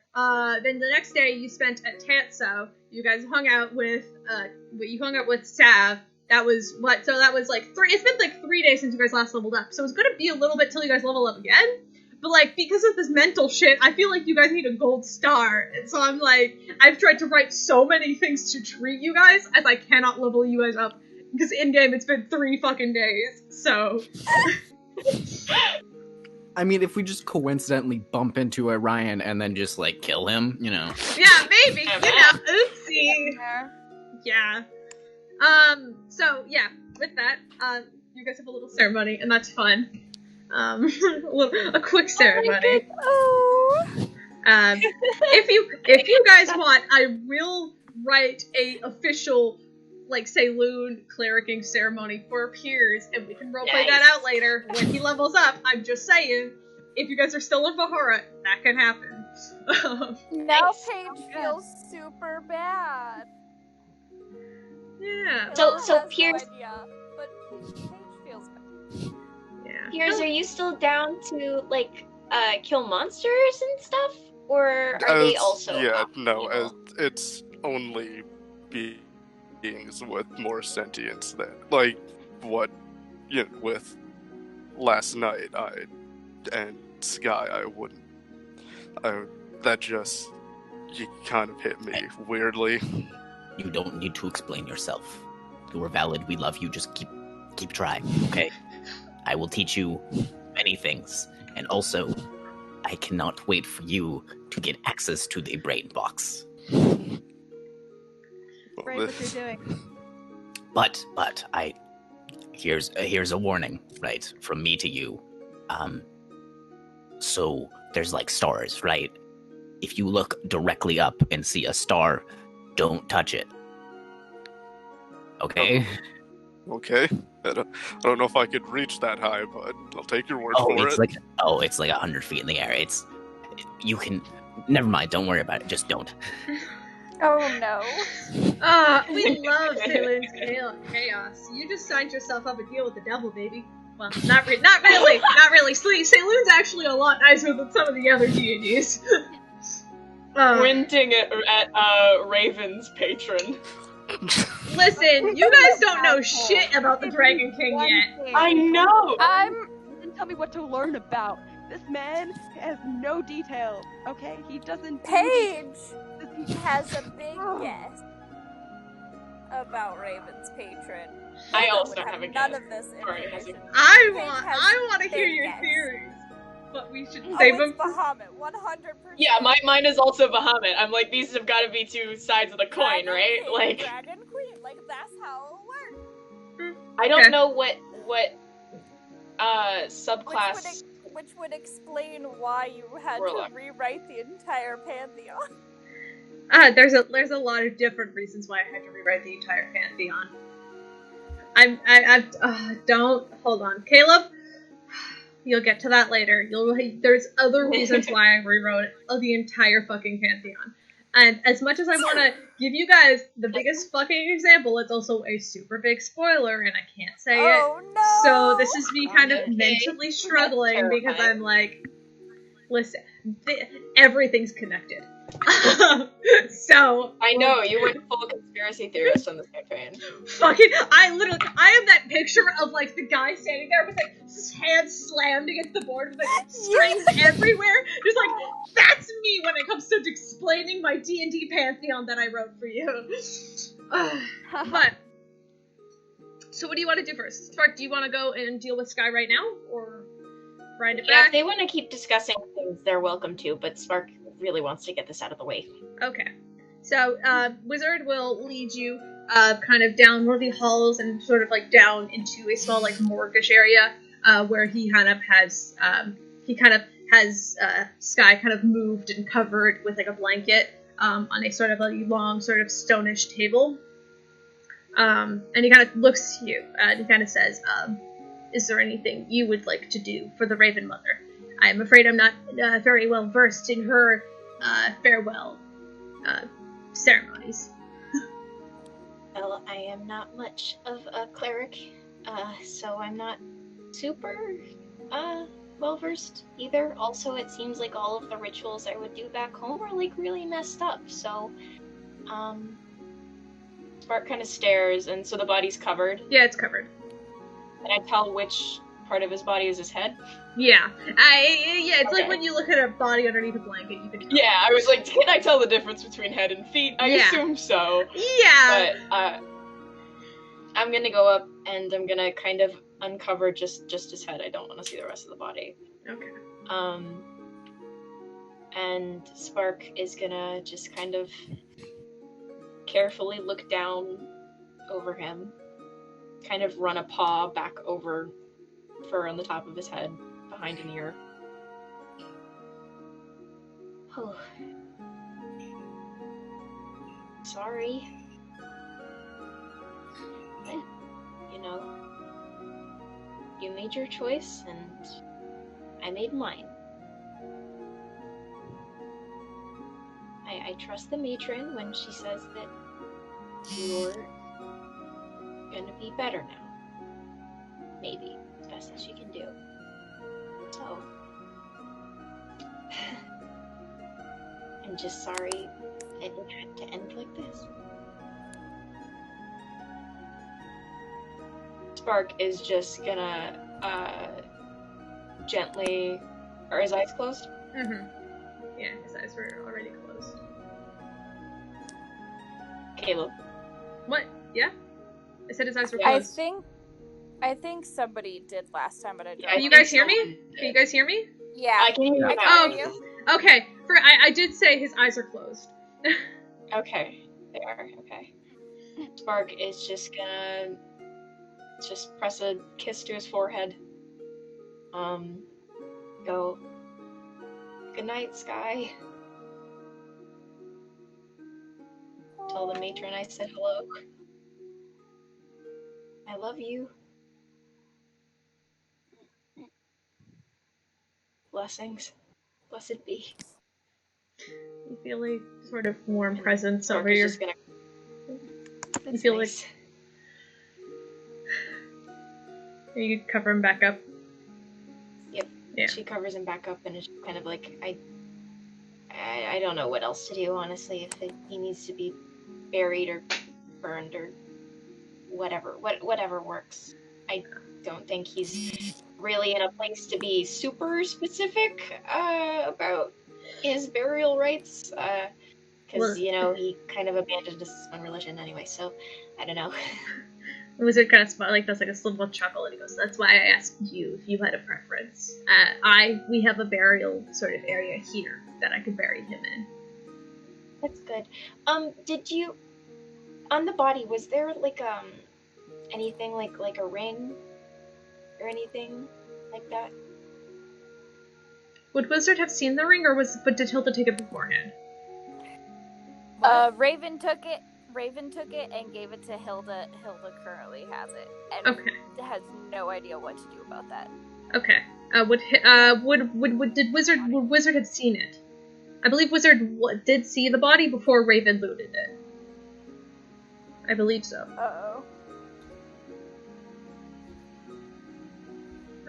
Yeah, probably. Okay. I wanted to confirm because I wasn't sure. This was a couple days ago, or a couple weeks ago in our time. So I'm unsure. As Wizard kind of nods, he goes, "I believe so. I believe his personal belongings were taken by one of your friends, Raven. I believe he has them. He said he was going to give them to you at the right time. You were very stressed out, so I think he was trying to let you relax a little bit." Oh. Fair enough, I guess. I don't really blame him on that.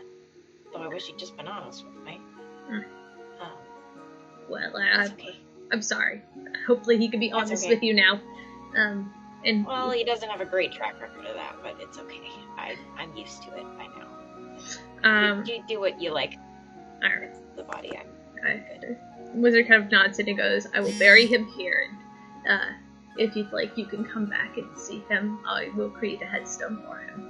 And he kind of does a nod, and you watch as he puts his small clawed hands out, and kind of with emotion, the stone table Sky is sort of sitting on begins to kind of rotate slightly before it the stone begins to almost shape upward and over and kind of enclose Sky in this sort of coffin of stone that Wizard seems to be creating himself before he kind of just lowers his hands down into the ground, and Sky's body in the stone coffin that was created completely disappears in the stone floor.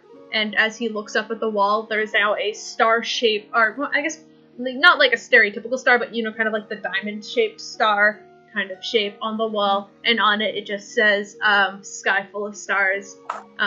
Just put on, and it just seems to be just a new carving on the wall. And if you look around the wall, there are dozens of other stars with names on them as well. So obviously this is not the first body there, but he's now a new star in the sky. And that's, wow, that's a lot more deep when I realize what his name is. Yeah. Wow, because that's Saloon's whole ideology is when you die, you become part of the stars. Bud would tell you that if you asked, but yeah, Bark goes back to the group relatively quickly. Right on. And with that, you guys return. I'm gonna say at this point you guys are finishing breakfast, cleaning up and getting ready. I believe you guys have all. Are you all going to the library? Yep. Yeah. I guess so. Team library day. A lot of people are. You guys could split off. I don't want to split the party, but at the same time, I want to split the party. But if you don't want to go to the library, if you have no reason to go to the library, you can split the party and go do other shit. I mean, I don't know what Tanar'ri would do. That's up to you. Oh, I know exactly what Tanar'ri would do, and Jesus, I promised Dante I'll try to keep it light and breezy today. I will, I know exactly what I'm gonna do. Puud is gonna walk up to Peirs. Hey, I don't really want to go to the library because reading is kind of really boring, in my opinion. Do you want to go to the amusement park? No, I think I really need that right about now. Would you like to invite anyone else? Looks over at everybody else. At this point, Sparks, you're back. I mean, you can ask. They want to be nerds in the library. You guys want to read, or do you want to go out with me and Puud and have a bit of a relaxing, more fun day? It's your choice. I mean, I'd love to do that, but we also, like... I don't know, I'm not very smart anyway. I'll just go with you guys. Alright, I'm sounds figuring good. have a good plan with it. Spirit. Have a good time, guys. I'll be at the library. Yep, tell us whatever you find. You have fun with those books. How what a dweeb. Shall do. Hilda and Tanar'ri, where are you guys going? Is Hilda going to the library, or... I mean, I assume Raven's, at most, Raven's gonna spend like an hour there, so afterwards you guys can meet up at Wonder Park as well, after you guys are at the library. So what I was planning is we'll do the library scene first, you get the information you need, and then you guys go back to Wonder Park and hang out. That's what Hilda was gonna recommend, was, that Raven should come join us after. Okay, so is Hilda going straight to Wonder Park then? Yes. Alright, and Tanar'ri, are you going straight to Wonder Park? Or are you gonna make a detour? Dante, I'm really sorry. Oh, You're gonna make it. He's gonna make a detour. We'll get to you after, okay? Oh boy. I'm gonna start with Raven. I'm gonna ask Tanar'ri what he's doing, and then we're gonna get to Wonder Park because Wonder Park is big and a lot, and I think that's gonna take up most of our time. So, with that, you guys decide what you're gonna do. You guys, I'm assuming, if you guys want, you guys can go find individual maps, or Hilda could leave the map with Raven, so Raven could find his way to Wonder Park afterwards. I mean, it's pretty big. It's a pretty big park. It takes up like a big portion of Vahara, so it's not hard to find by any means. But you know, so Raven could probably find it even without a map. Just asking, hey, where's the amusement park? You know, find it pretty easily. Anyway, so let's start with Raven. You guys split off. You guys go your separate ways. I think all of you kind of have to cram into the elevator together. It's quite a large elevator. It could like comfortably fit maybe like 10-ish people. So you guys fit in there pretty comfortably. And you make it to the main floor where you guys split off. Raven, it's a good 30-minute walk to the library, but when you get there, it is this huge building with like a beautiful sort of stained glass sort of picture of Seraphine, which is the goddess of knowledge, and the sky and knowledge, which you saw previously, is sort of painted in the stainless glass on the front of the building. And there's these beautiful, like, reddish colored doors as you go to open it. There does seem to be a small sort of, like, desk, like a help desk at the front, but the lady seems to be, like, reading, like, there's like an elvish woman. She seems to be just sitting there reading her own book as you enter. It is a public library, so there are other people around just sort of, like, quietly reading and researching and whatever they need to do. There's a lot of, more, like, high-class robes you see around in the area. There are 2 floors to this library. There's, like, the main floor, and then there seems to be a small stairway towards the back that leads up to a second floor, where you can just see there's another wing of books. So, what exactly are you trying to research? I'm gonna start with researching, Tiamat. Close. Yeah. Tiamat. Yeah, we'll start with her. Make an investigation check for me. Sounds good. Okay.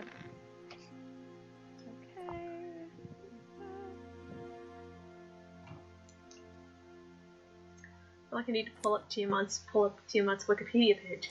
I have a whole bunch of notes on her, but a lot of them are circumstantial. So, like, what would you find in a library? I have no idea, but I guess libraries are full of stuff you didn't think you'd find.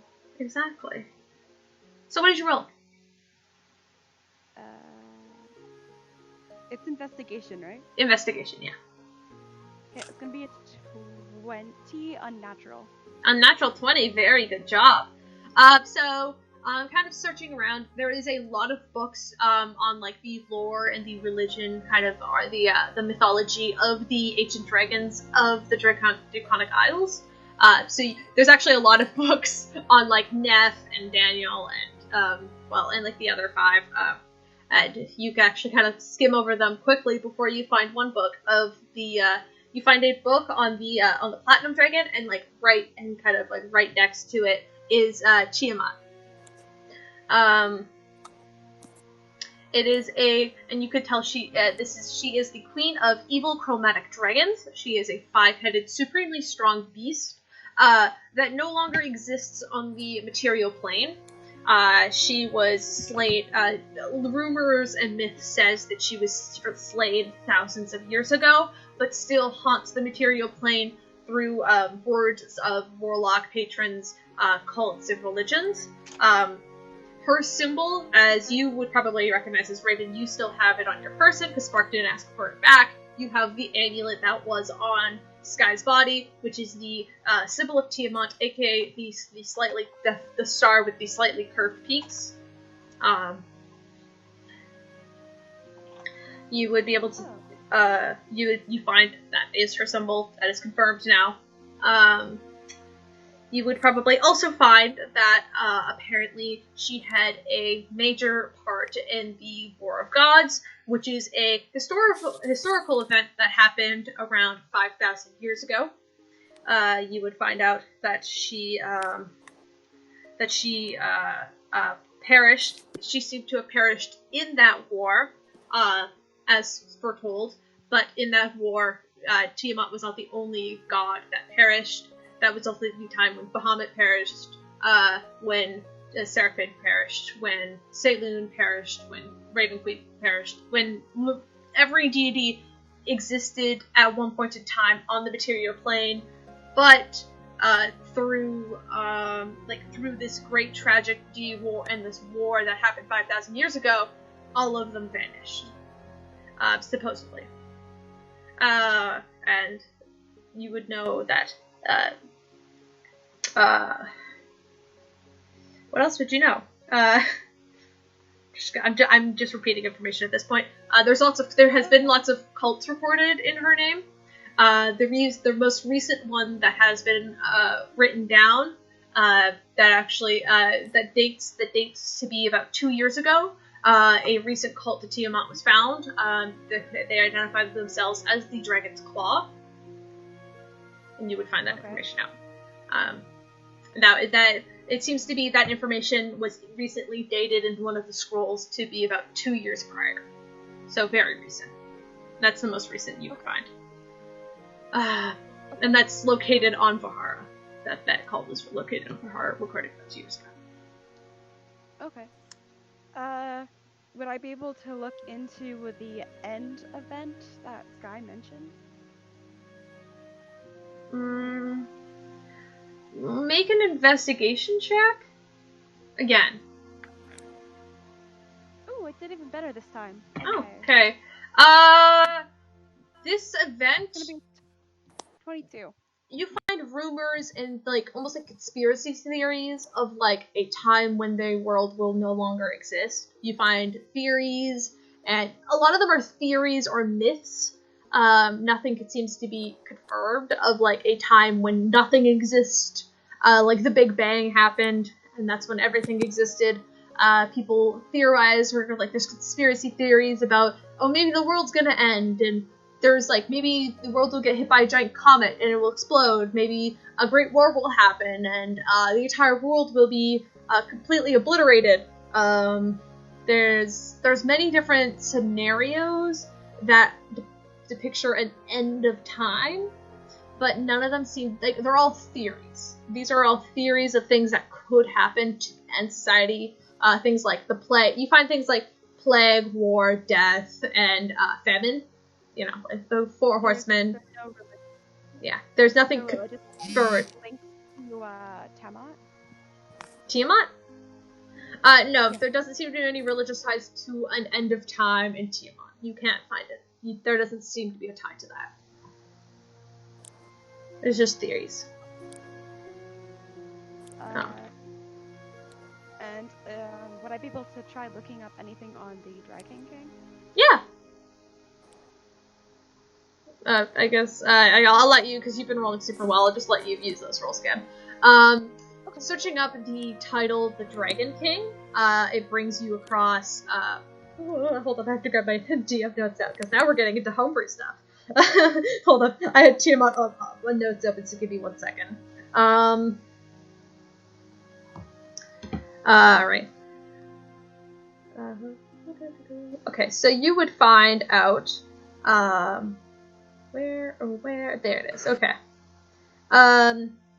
You would find out that the Dragon King, that many years ago, probably as recent as 800 years ago, there was a being living in the northern parts of, hold up.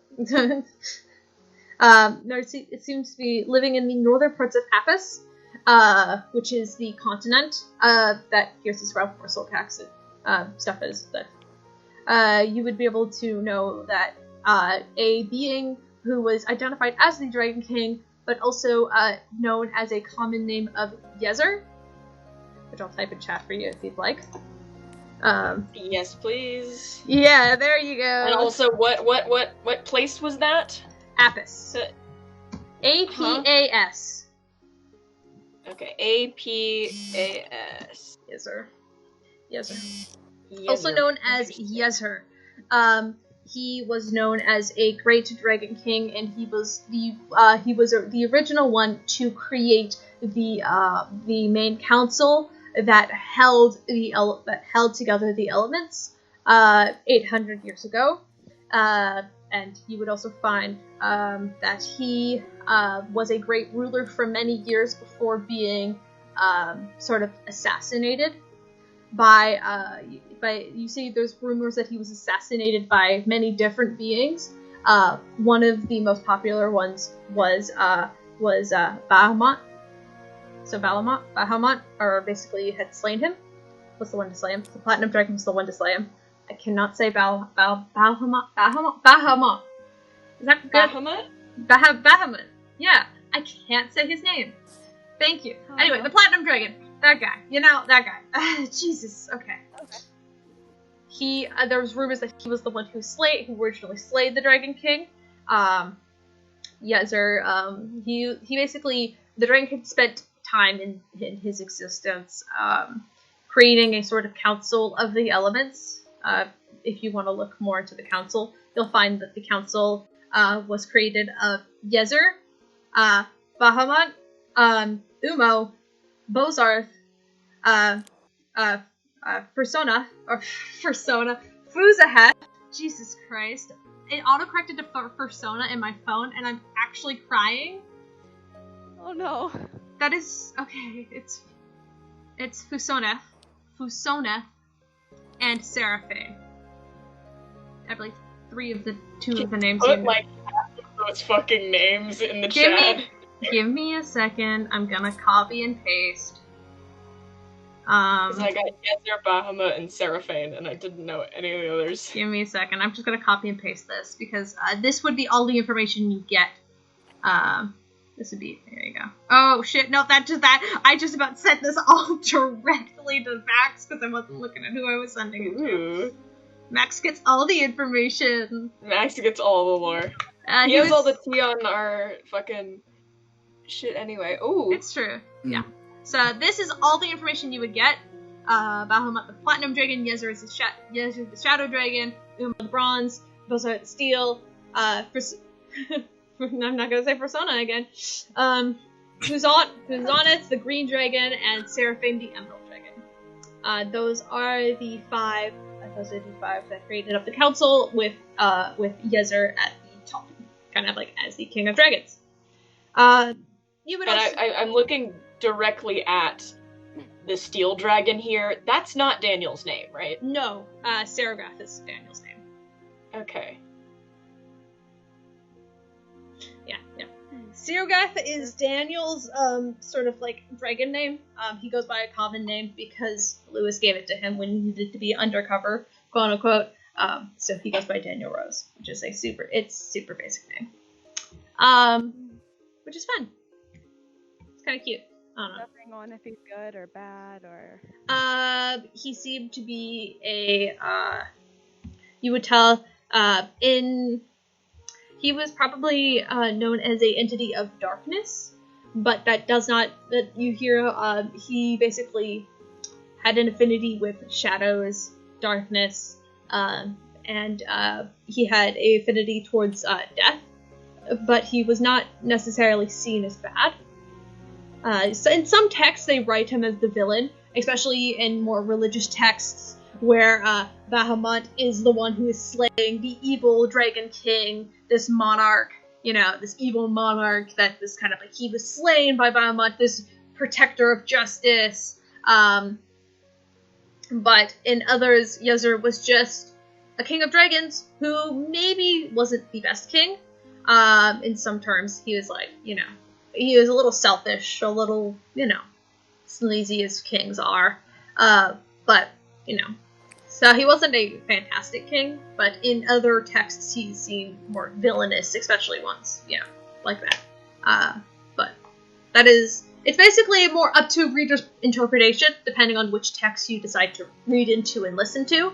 You can decide whether he's a neutral being or a villain. Because history is weird, it's kind of, you don't know exactly who he is or what he did, because he is he's a being of myth that is often seen. Yeah. What the hell did I do? What did you do? You made a pact with him, apparently. Yeah, I'm beginning to think that wasn't a good idea. Oh boy. Beginning? Yeah, maybe. Just a little, tiny bit. Okay, I've got one last thing I want to look up, and then I think I'm done. Right on.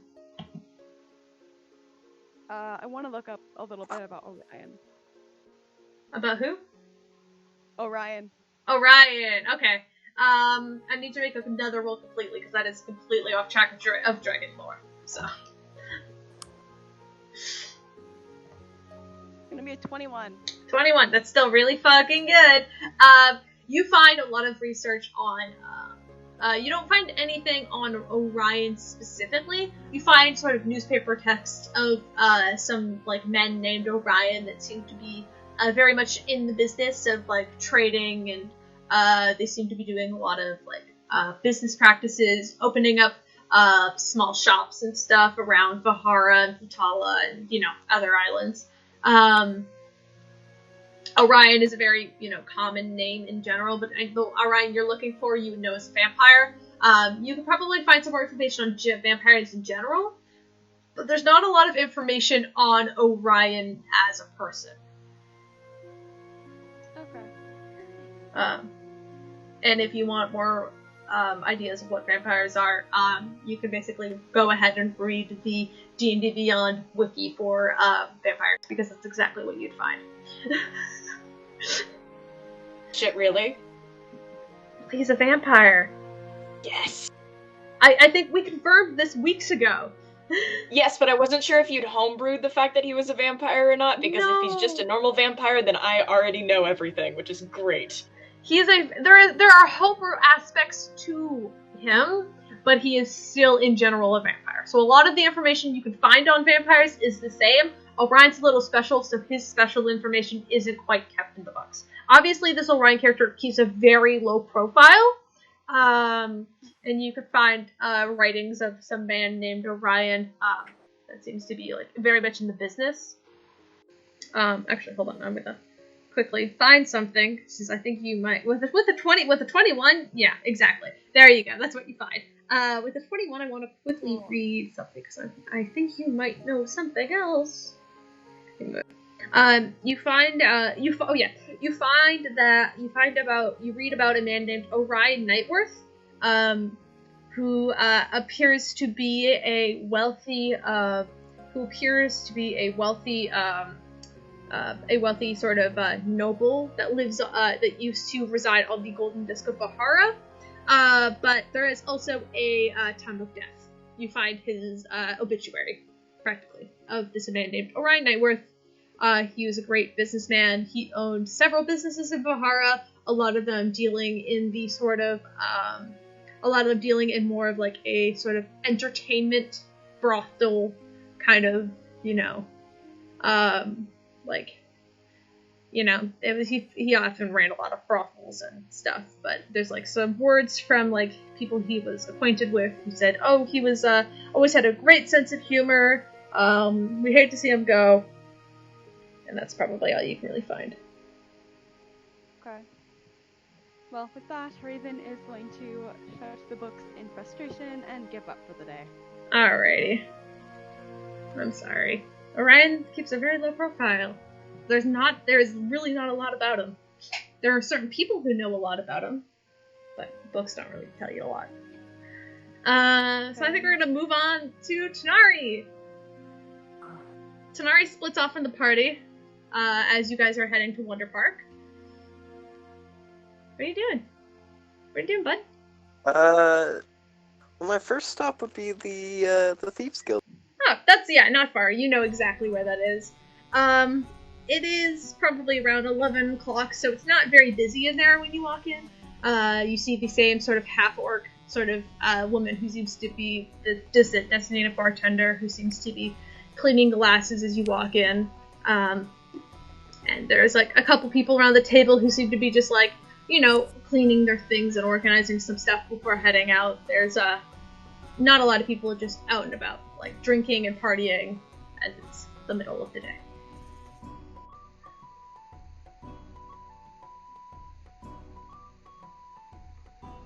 What are you doing?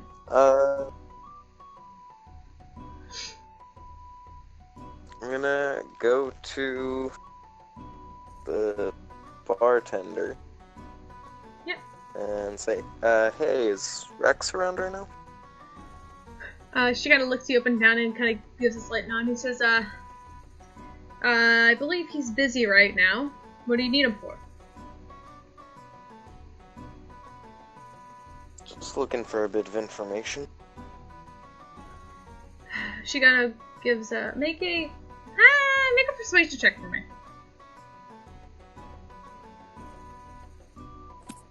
Persuasion, okay. The modifier for that isn't terrible. My roll is, though, so that's an 8. She kind of like looks you up and down and then just keeps going back to cleaning her glasses, and she says, come back later. Doesn't give you a time or anything. Come back later. Please, I don't have much time. What information are you looking for? Where, someone specific might live, and if, there might be someone around here who would be willing to give me a hand acquiring a specific object from. So, you're going in for a stealing business. She lets out a sigh, and she'll go, and she lets out a sigh, and she goes, sit down. And she'll kind of like wave to the bar. As she goes, kind of like, there seems to be like a small door area behind the bar. She kind of exits out of that and disappears for a few minutes. You sit and wait around. You have about 4 minutes of just being completely alone at a bar. Are you gonna wait?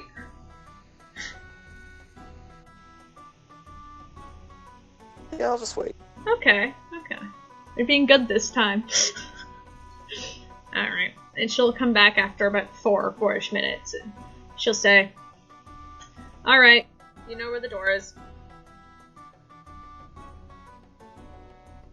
You could get up and walk to, Rex's door. I'm gonna knock 3 times. Then the door almost seems to unlock for you, and as it pushes open. And once again, you see the red tiefling sitting there. He seems to have a small sort of like teacup sat up on his desk, as he seems to be looking over a sort of a few papers. He has these like small golden glasses that are just like just propped on the edge of his nose as he looks up, and he says, "A bit early, don't you think?"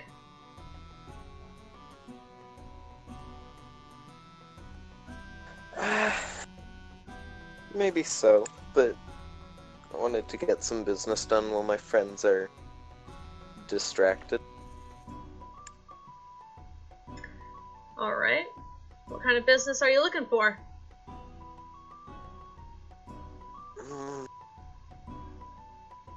Well, most importantly, I'm looking for a bit of information, specifically where the manager of... Sorry, did we actually officially name it Femboy Hooters? I don't remember the official name of it. We just called it Femboy Hooters. Yeah, It's I'm a little looking weird. for where the Femboy Hooters manager... You would also know him as Levi. He did give you his name. I believe he did give you his name. His name is Levi Feister, which I believe that was the name he gave you when you guys were still there. Levi at least sounds familiar. Yeah. So I believe he gave you that name, so if you want, you could just be, "I'm looking for this man." But, Yeah. Yeah. So I'll say I'm looking for the address of a man named Levi Feister. You actually watch as his eyebrows raise slightly, and he goes, "Alright. And what will you give to me?"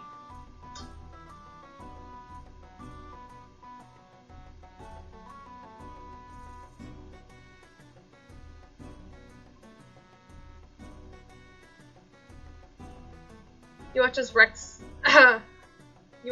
kind of sits there and looks you up and down. He says, "I've got a job for you, and I guess you can add your friends in if you think they're capable enough. I'll give you this information if you need it, but be back 8 o'clock tonight."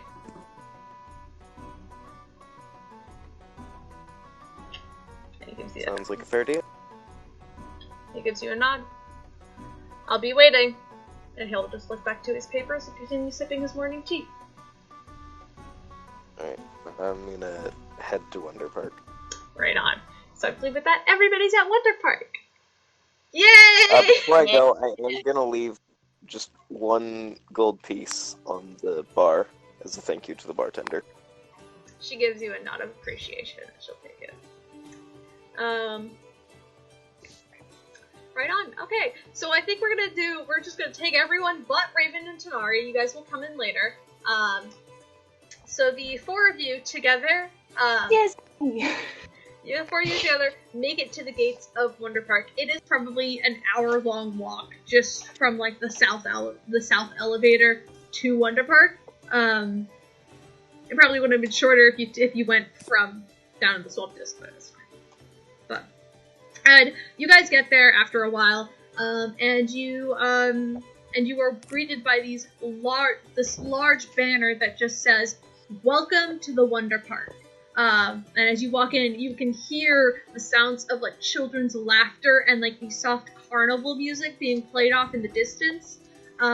You can actually see these like large sort of like almost like mechanical rides that seem to be like almost like spinning, or like you see like the merry-go-round, and you see one that looks a little bit more dangerous. It seems to be like a wooden cart that seems to be like almost like a mine cart that seems to be like a wooden mine cart that seems to be strapped to the side of like the side of the cave wall that just shoots up and down really fast.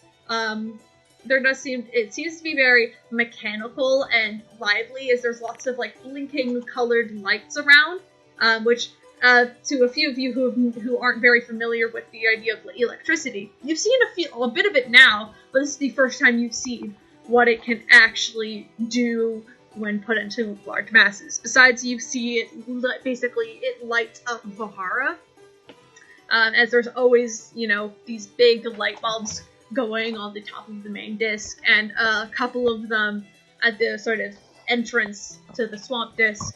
but you see them in their full force, and there are like people like in these small stands. There seems to be these carnival games where you throw darts at the balloons. There's even ones where like you go and you like pick an apple out of a barrel with your teeth. There's like a ring toss. There's like almost like, you know, like there are so many hundreds of different games. The smell of just like sort of like sugary sweet food fills your senses as you are walking through this park. What do you guys want to do? There is a lot here. Oh my gosh. This already This seems is the like it was a distraction good we need. idea.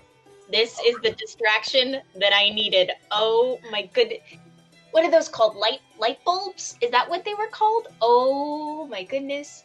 And what's that smell? Oh my god. Okay, I don't... Where do you want to start? Where do you want to go? Oh my gosh. Lead the way. Follow your nose and your heart. Well, Spark, if you want to follow your nose, there's many stands. I am finding the sweets. Immediately you find what seems to be this sort of like cloudy, sorely bright, sort of like pink, cloud-like sort of like sugar, that seems to be handed out on sticks, and they're selling it for a silver per rod of cotton candy. You also find candy apples, you find caramel apples, you find like small donuts, mini donuts, you could probably find, you know, different kinds of lemonade. There's hundreds of things. What is Spark going for? How much are you willing to spend is what I'm getting at. How much money do I have? I have 741 gold and very little impulse control. Right on. There's a lot. If you wanted to get probably one from every single stall, like something from every single food stall you see, I'll say drop like 3 gold. Oh, wow. Also, I want to go up to the cotton candy, and I want to inquire about how it's made. I have paid 3 gold. I'll take the lot. Oh yeah. If you want to spend 3 gold and share it with your friends, I'm pretty sure you have enough food that could feed the entire party. Oh, this sugar high is gonna be great. You gave the Tabaxi, yeah, okay. Tabaxi's gonna have the zoomies later, that's what's gonna happen. Jeez. You try to inquire about how it's made. Puud, make an intelligence check for me. Oh shit. That's a natural 20. You figured out exactly as this man is explaining how he kind of like you put these sort of like sugary sort of I have no clue how to make fucking cotton candy, but this man explains it to you. You just put this very specific combination of sugars together and you put it in this rotating disc, and we take this paper because the paper grips really good onto it, and you swirl it around a bunch, and when.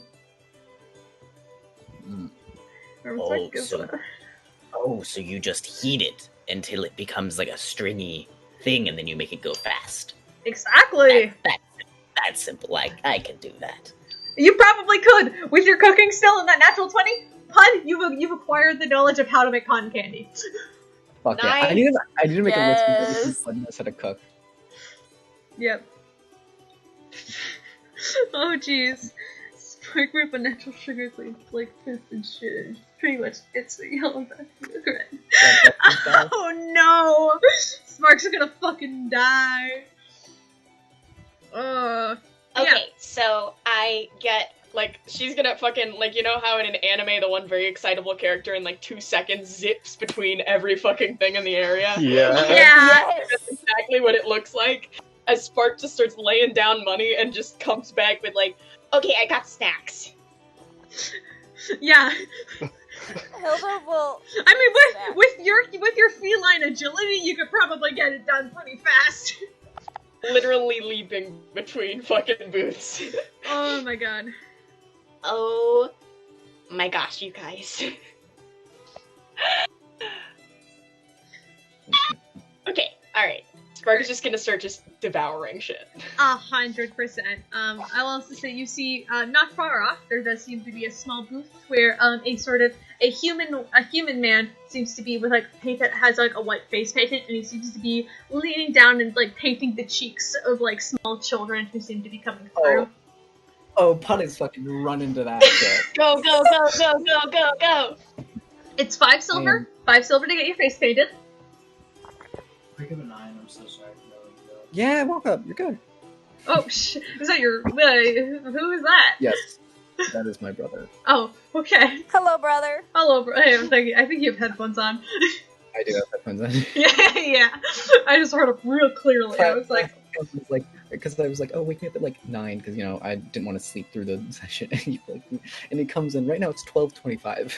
Oh, fun. I am very sorry. Oh, shit, I just realized what time it is. Alright, that's fine. Don't worry about it. Oh, dude, don't worry. Usually the session We usually go pretty Yeah, usually we go a lot later. Yeah, it's true. I just, I wasn't sure. Anyway. I dropped the 3 silver. It's 5. 2 more. Fuck. Okay, 5.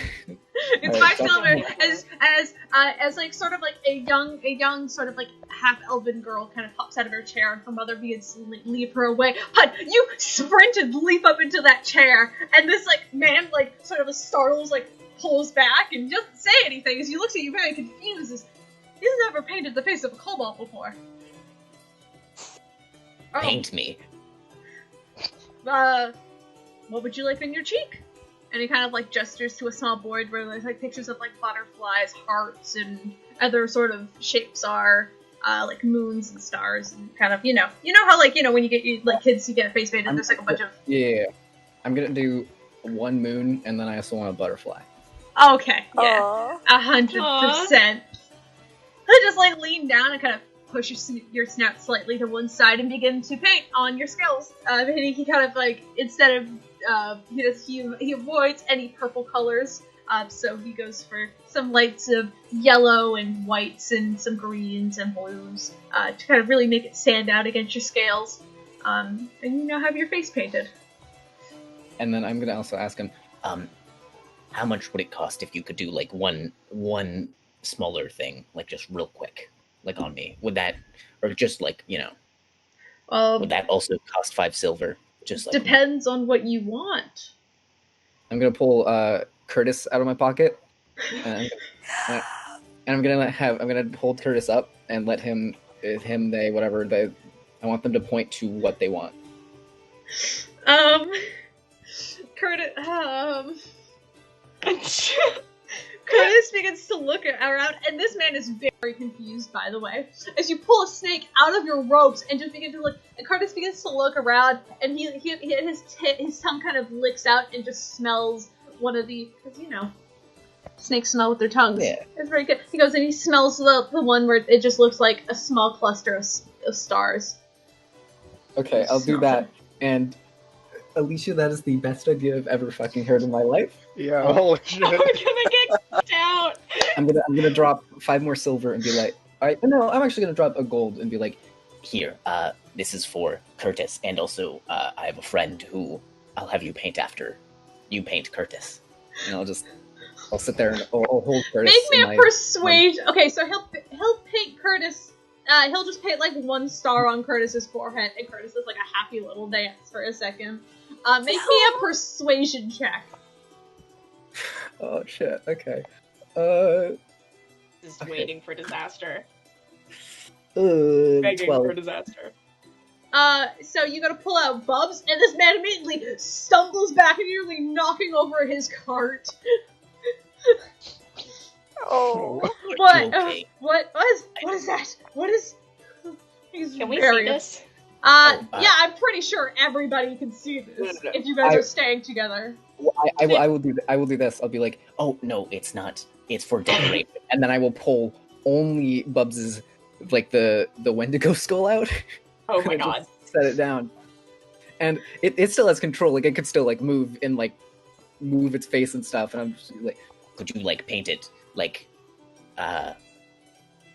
what? Oh fuck! How could I describe them?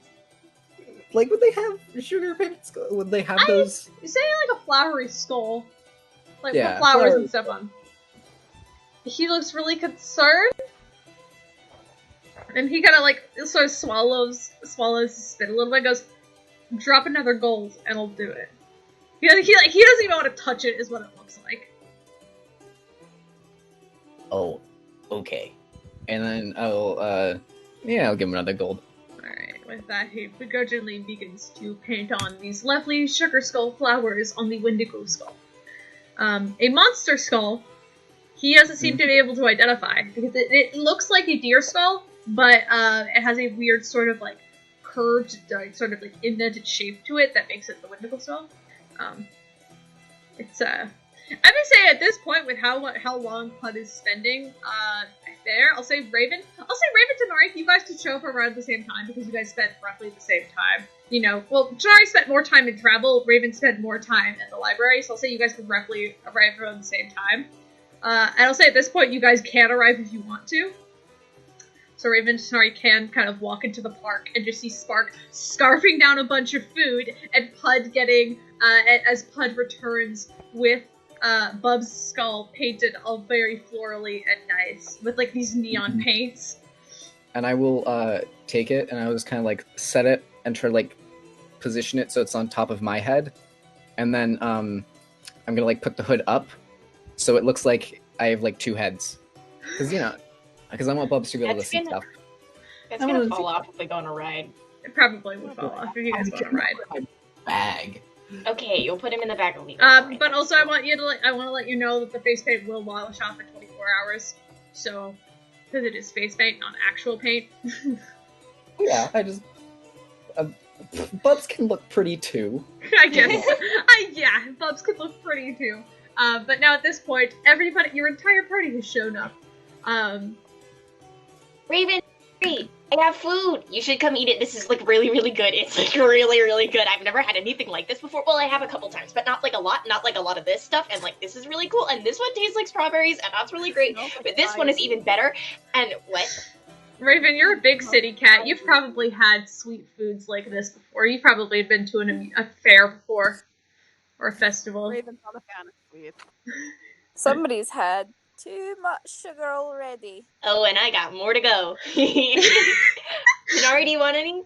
I got plenty. I got a lot. I'm willing to share. Before you go on any of the rides, I don't want you to get a sick stomach. Oh. We'll see. I don't know. It'll probably be fine. Yeah, it's fine. You want some? She like holds out a donut to anyone who will take it. The donut just so that it's a little less sugar and Spark. Fair. I mean, would Tanar'ri have ever seen a festival before? You've probably like seen one before, but I doubt you've actually ever been to a festival or amusement park. Like, this is a permanent festival. Like, you guys have been to festivals where there's like, like shows and like sort of like sugary foods and stuff. I'm assuming like Hilda has. Peirs, probably. Puud, probably not. Raven, yeah, probably. Tanar'ri, you've probably seen one. You've probably never been to one. Spark, you've never been to one, I don't think. But like, this is like a permanent, staple. Wow. Isn't this cool, you guys? I mean, is this like a common thing? Is this a thing that's everywhere? I've never seen anything like this place before. Isn't this cool? This is exactly what I needed. Oh my goodness. Oh, don't worry. You see the cloud thing you have? Yeah? I learned how to make that. I asked the guy. No way! I know. Oh my goodness, oh my goodness, oh my goodness. You have to make it like all the time. All the time.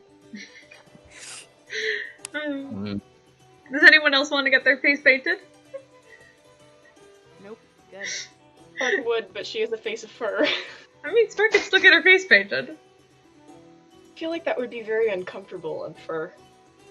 I mean, you just gotta like shave some of it off. No! Hey, this is a open, very cultural place. Puud got his face painted by some guy, but he probably has a way to paint fur comfortably. Maybe he'll dye the patches of the fur.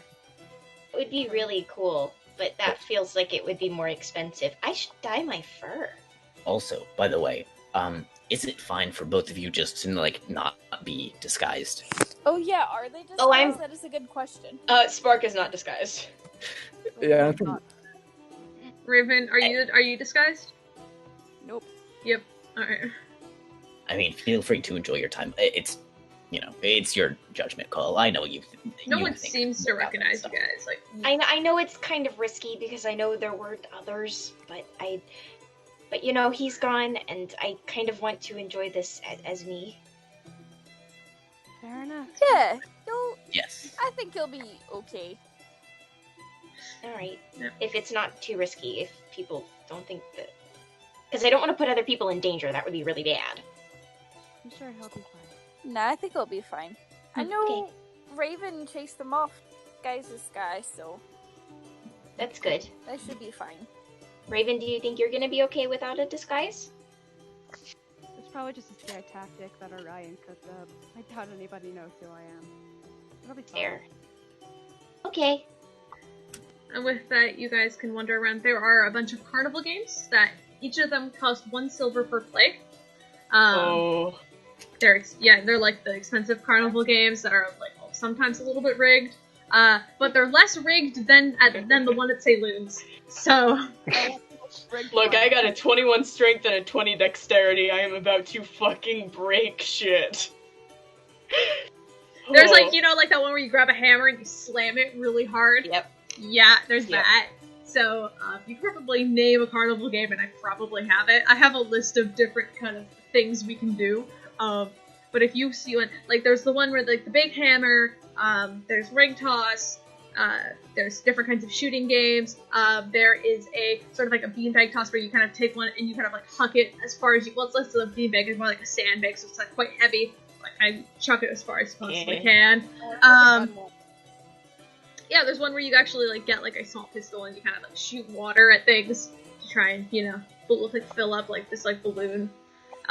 There's a lot. There's you go apple bobbing. There is also a large stage where there seems to be live music playing. That seems to be off much more towards the north end of the park. You guys can hear it. It's very loud. Obviously, there's some sort of thaumaturgy match going on there. As you can hear the music all the way from, like, the entrance of the park, though it's muted. So you can probably guess when you get up there, it'd be real loud. Like, in a concert, concert levels of loud, where you'll lose your hearing a little bit. That's probably what it is. That's exactly what it is. Raven, you said you wanted to do one of the shooting games? Mm-hmm. Yeah. Nice. Baby. Do you wanna face off? Yeah, if you guys want to face off, there's a total of 4. Sadly, as all amusement parks do, usually it's 4-on-4, so you can have up to 4 players. So if 2 other people want to join you, you can fill out the seats, or you can just play 2-on-2. Peirs, do you want to join? Oh, sure. I'll do that. And Puud, are you gonna join? Yeah, dude. All right. Nice. So all of you drop a silver. All of you drop a silver. As the sort of announcer is kind of standing behind, and is this the one where you, so are you guys doing shooting where you like fill like balloons with water, or are you doing kind of more of an archery practice? Because there's 2. There's one where you get there's one where you get a water gun, and then there's another one where you actually get like a bow and arrow and you can do archery practice. Am I proficient in either of those? No, you're a monk. Yes. Oh. No, I'm proficient in simple weapons, so I might get a bow. Yeah, I might get a bow. A short bow is a simple weapon, I think. I vote for archery. Archery. Okay. Alright. Yeah, I can do that. I also have proficiency with simple weapons. Hell yeah. Yes, everyone does. They do actually put in kind of. When you kind of go and there's like different sized like bows and stuff in archery. So like you kind of like what the game master goes around and he hands like here's a larger one that's more fit. And you guys get large ones. He looks at Puud, grabs a smaller one. So it's actually like a fit bow for someone your size. It's a child size one, but hey, it fits Puud real well, real comfortable. So what we're going to do is everybody is going to make a d20 roll plus their dexterity modifier. And if you have proficiency with simple weapons, you can add your proficiency modifier, which I believe all of you do. Everyone who's competing anyway. Okay, here we go. Alright, Raven Queen, this is a part of my recovery. if you support me. And each of you have 4 arrows. So we're gonna do it like everyone rolls once. We mark who won that round, and then we do it again. You know? Okay, are we putting things in dice chat? Yeah, fuck it, why not? Alright. Saloon, help me beat them, because it'd be funny. Thanks. It would. Okay. Ooh, that's very good. 22. Damn, Raven! What the shit? Yep. God, I cannot... Are we I all can't- doing fucking 22, amazing? 27, 20. I can't do simple math in my head. Fuck. Me too. What did you Me get? too. It's that. Okay, we all did really well. Wow, all of you did really well. I think all of you get almost bows. All of you get like bullseyes as you shoot your first arrow. And you go and you can reload. Second arrow, let's go.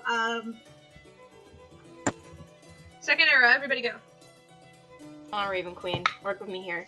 Oh, that one didn't work. That one is okay. That one is going to be. We all rolled shittier this time. Oh, What? except Raven. Fuck, of course we're No, Raven. wait, it's actually 13. I did the math wrong. That's Raven fine. always so all of rolls you kind of well. like you get in the white area outside. That is great. Raven, you fucking win that round again. Alright. And All right. one more round? Okay, Yep. but before this round starts, I'm gonna cast guidance on myself. Alright. Wow. Yeah, you can do that. Because fuck you guys, I need to win this. Oh, yeah, so that's very good. Yes! Natural 20! That's great. Okay. Nat 20, total. Oh, that's not good. Oh, that's I too want- high. It was great. Oh wow. Spark, this round you go and you like split the arrow. Yeah. What did Pud get? Non-natural Nice. 20. Damn. All of you did real good, and then real shit, and real good. Last round, everybody. This is your final arrow. Come on, All right. I gotta at least tie Raven. come I on. gotta at least tie Raven. I'm Oh, fuck, I dropped that. I'm casting guidance again, because fuck you guys. Oh, I don't think that's gonna be enough to beat Raven. No! What is your modifier? What the fuck? It's Dex plus I proficiency. have max dex as well. Oh, really? Yeah, Oh, you no. You got a natural 20? Yeah, I did. Damn. Natural 24. So, But so you go, hopeful. you go, and actually, when you release the arrow, like it kind of reverberates a little bit, and you get like a small cut on your hand as the arrow's released, and it just digs into the sand. Oh no. With that, because you guys rolled super fucking good, the sort of game master kind of walks over and he hands Raven, he hands both Raven and Spark 2 small paper bags. And he goes, "There you guys go, enjoy." And he kind of like he'll take his money and go and usher in the next people who are in line to play. Trinkets. What did we get? You got a bag of small canned sugar. Both of you have 3 sugar canned. They're almost like caramelized strawberries. Raven's gonna make a face. and- Yeah, Raven doesn't like sweet things, but you're playing a children's game. Thank you, But at Raven. least you Raven, get- you're my favorite person in the world. Raven, you are my favorite person in the world. I could This just is made an not enemy going of to the end party, well. but yeah, no problem. I'm gonna save these ones for later tonight. I'm gonna save Yeah. these ones because because the strawberries are like on their own level, so I'm gonna save them a little bit. But Yeah. oh my goodness! But they're also they're kind of like hard candy. You know, they're like strawberry hard candies, almost like Yeah. here to describe. You want to drop him in my bag? I can keep it in my bag. Don't worry Yeah, about Spark has her own. Spark's got her own bag. With that, there are plenty of other games. There are ones whatever. where you throw daggers. There are dagger ones, based ones. There are Ooh, dart I want ones. to throw daggers. Dagger throwing. it. Tanar'ri, that seems I like want your to throw daggers. Tanar'ri, you gotta like probably right next, or like probably just a few feet away from where they were shooting archery. You catch this one where there seems to be this one tabaxi gentleman that seems to be throwing daggers at a board and doing a pretty decent job. you guys all recognize this as the Tabaxi Quill, who desperately tried to flirt with Spark and completely failed from the Thieves Guild. So Tanar'ri, you actually recognize him from the Thieves Guild when you guys first arrived. But he seems to just be casually just throwing. He doesn't even notice you guys as you approach. It's a silver to play, so you drop a silver. Is anyone else playing? You can have up to 4 players. I want to play. Spark's playing. I want to play against Quill. I want to play against Quill. So cat on cat. Quill is playing, Tanar'ri's playing, Spark's playing, and we can have one more player if anyone else wants to join. Raven's playing. Drop a silver. Alright. Once again, we are doing dexterity ones. This is For a simple weapon. Yeah, but this time you don't add your proficiency modifier. No proficiency, just a d20 plus your dex. Oh, Question. just d20 plus dex. Yeah. DM question. Would these count as attack rolls? Because they're like... Yes. In a way? Okay. Then, because, fuck, this dweeb is not in the party, I'm gonna cast Bless at first level, targeting, Spark, Tanar'ri, and Raven. Yes! Yes! Add a d4, bitches. All of you get a d4 to all of your rolls. As do Okay. you want me to put my rolls in the dice chat? Do we want to do that? See who Yeah. I beat? Fuck it, why not? Okay, so we get no one gets a proficiency bonus. Yeah. Okay. No proficiency no one bonus. No proficiency bonus. It's literally just your dex score, plus a d4. D4s. Okay. Wait, so I can't use the dagger hit DC. No, you cannot. Not even if I use my own dagger? If you use your own dagger, They'll let you then do yes, but they are supplying you with these short, sort of like dulled blades. Obviously, Tanar'ri, they're a little disappointing to look at, as they seem to be made for children and not for murdering people with. And as you go and you gotta stand over beside him, beside Quill, Quill kind of looks over and looks you up and down quickly, and he goes, "Oh, hey, I recognize you." And then he looks down, he recognizes Spark immediately. "Oh, I recognize you guys." Hey, oh my goodness, it's good to see you again. Yeah. Nice to see you too. He looks a little kind of like awkward, like, "Okay, wow, okay. Last time I talked to these people, I was drunk. This is a little embarrassing." Like, it's very much like he's very embarrassed all of a sudden. We're all pretty drunk, so. Yeah. Wait, you know this guy? Oh, yeah, Raven, you would recognize him too, as he was the one flirting with Spark that one time, and you tried to get in between, and then you also asserted that you are so much hotter than he is. That was a roll you actually made. I believe he rolled a 16 and Raven got a natural 20. Yeah. Yeah. Yeah, I think that's like re-listened. Yeah, it was like the first episode. We were all back getting really drunk at that one bar, and we met Quill there. Do you not remember him? Kinda. It's foggy. That's fair. I mean, everything was pretty foggy that night. Oh, it has nothing to do with it. I just don't remember people who aren't important. Oh, Yeah. Raven! Oh, Fucking Raven, don't say that! That's so mean. I'm so All right, sorry. wait. Quill, right? At this point, if they have not lined up, if they have not lined up and I have not cast Bless yet, I'm going to change target from Raven to Quill. I assume we're all standing in line at the moment, so. Don't be mean to him. Yeah. So now Quill is blessed instead of Raven? Yes. Amazing. Don't be mean. He's a kind king. Geez. He's trying his best out here. I support him. He's a complete stranger.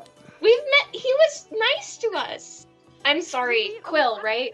I'm sorry for him. Spark, or, sorry, he goes, frick, honey, right? I think? Yeah. Yeah. Yeah. Great to see you again. Yeah, sorry about that. Oi. Last time we met, listen, we got on the wrong foot. I was pissed drunk. Not my best look, you know. It's okay. I was kind of drunk too. It happens. All right. No hard feelings. No worries. Hey, no worry, honey. That's fine. Because, you guys want versus daggers? Yeah, you're on. All right. Alright. So just informing you now, Kaleb, I'm going to use my own daggers for the first 2, and then I don't really have that option. You're gonna Unless try. the daggers are returned to us each round. I'm not gonna vibe with that. Or they're just going to take her dagger, dude. Yeah, they're just gonna take him. You're gonna Try. Make a stealth check for me to see if you can use your own dagger. Okay, now I feel bad. It has blessed second level instead. Because I feel bad.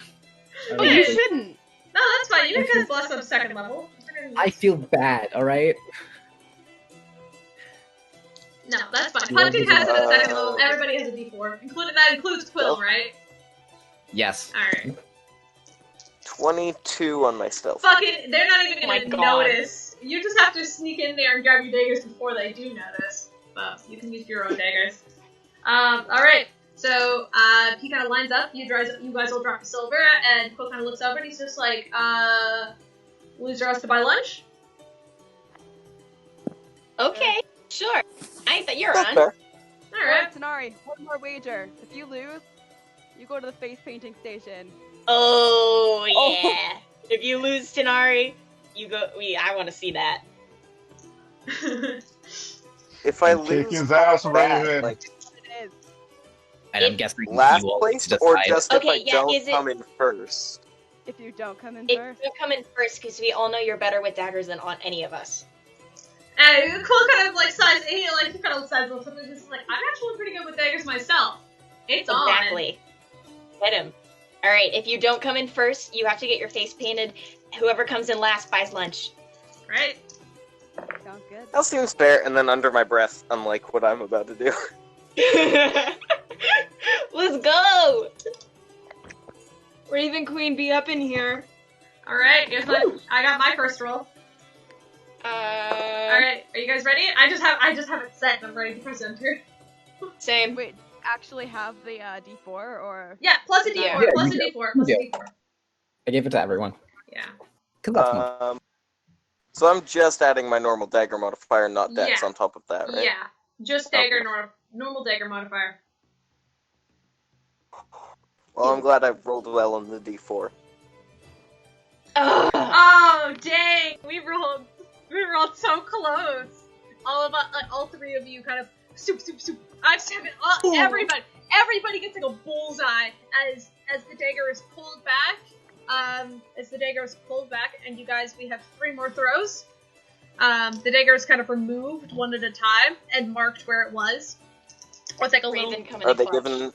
So are those daggers given back to us? Yeah, they're returned. You have 3 more. Okay, Technically, because that's but good. That but means I that's can use stealth. my dagger all 4 rounds. Yeah, that does, and you rolled real well. So, all right, ready? We're going again. All right. Raven, 1 point to Raven. Okay. Oof, that was not as good. Ooh, this is even better. Oh, that's not. What the fuck, Raven? My dice has been stuck through 17 through 18, with the occasional 19. Yeah, you gotta like get new dice. Well, don't get new dice. It's really good. Nice. You watch us that one, and Tanar'ri. Actually, Wait. you kind of What's stumble Raven's and- score this round? 26. So Raven No, that once was again. that was last round. Oh, that was last round. Sorry, never mind then. It's gonna be 27. Oh, Once again, Raven gets first place, but also in last place this time is Tanar'ri. As Tanar'ri goes, I think first round, Phil got last. Second round, Tanar'ri, you kind of like stumble a little bit, and it's not exactly, it's still really fucking good, but it's not perfect. As you kind of look over at Quill's, and Quill's is like exactly where it was last time, and you just kind of like, and he kind of like looks over at you with like that sort of like, oh, I got this, kind of like smirk.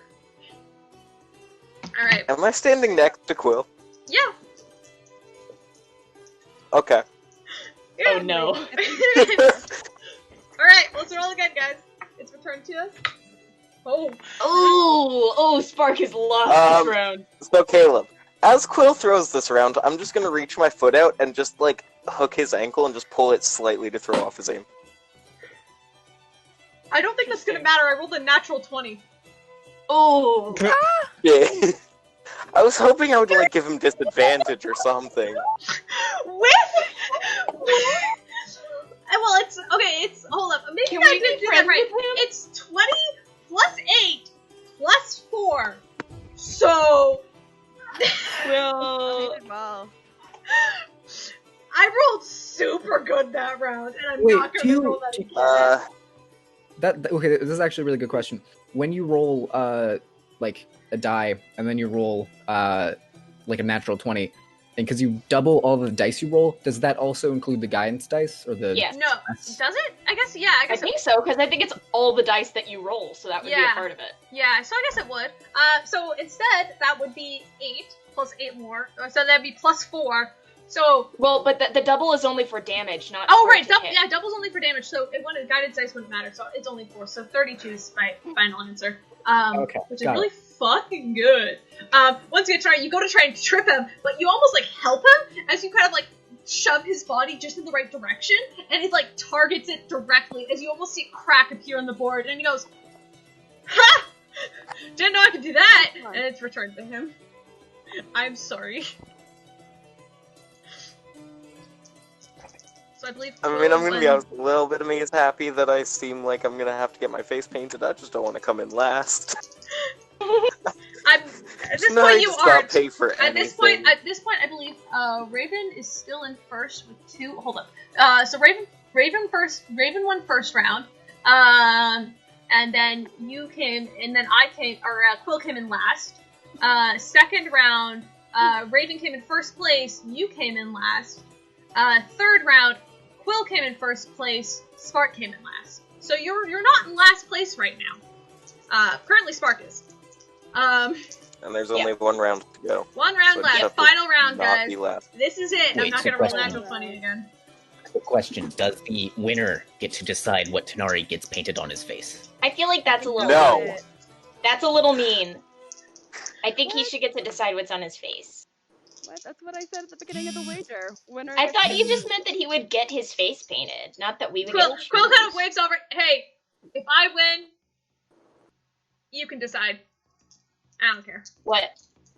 Quill's saying, What? I You don't. cut out. Oh, sorry. Quill just says, if I win, I don't care. Tanar'ri can get whatever the hell he wants.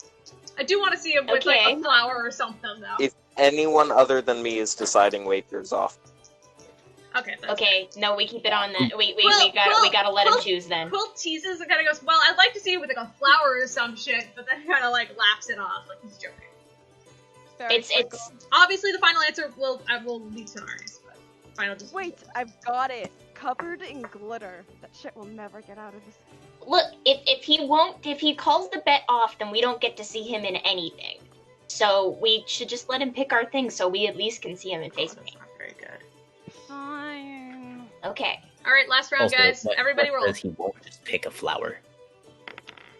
alright, just through fear that they're not going to return it to me, I'm not going to use my own dagger this time. Okay, natural 20 and a 4 on my D4.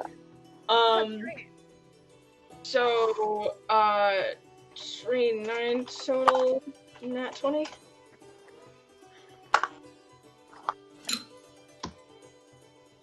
Oh, it's awesome, Spark. That's really good. So Spark wins this round. I believe Quill fails unless Tanar'ri somehow gets worse than a 16. I did not. Okay. So with the final, buys lunch. it's the winner out of 4. Frick, this is a really hard game to do a loser one.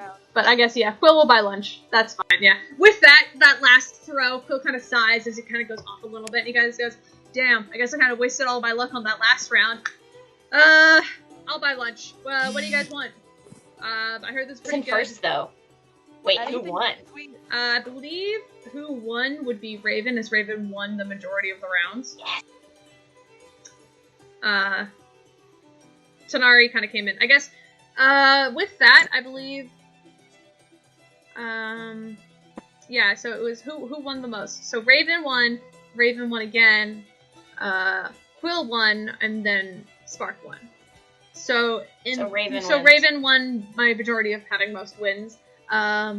This one, and also as I did like my overall, like all my dice rolls total added up to 90.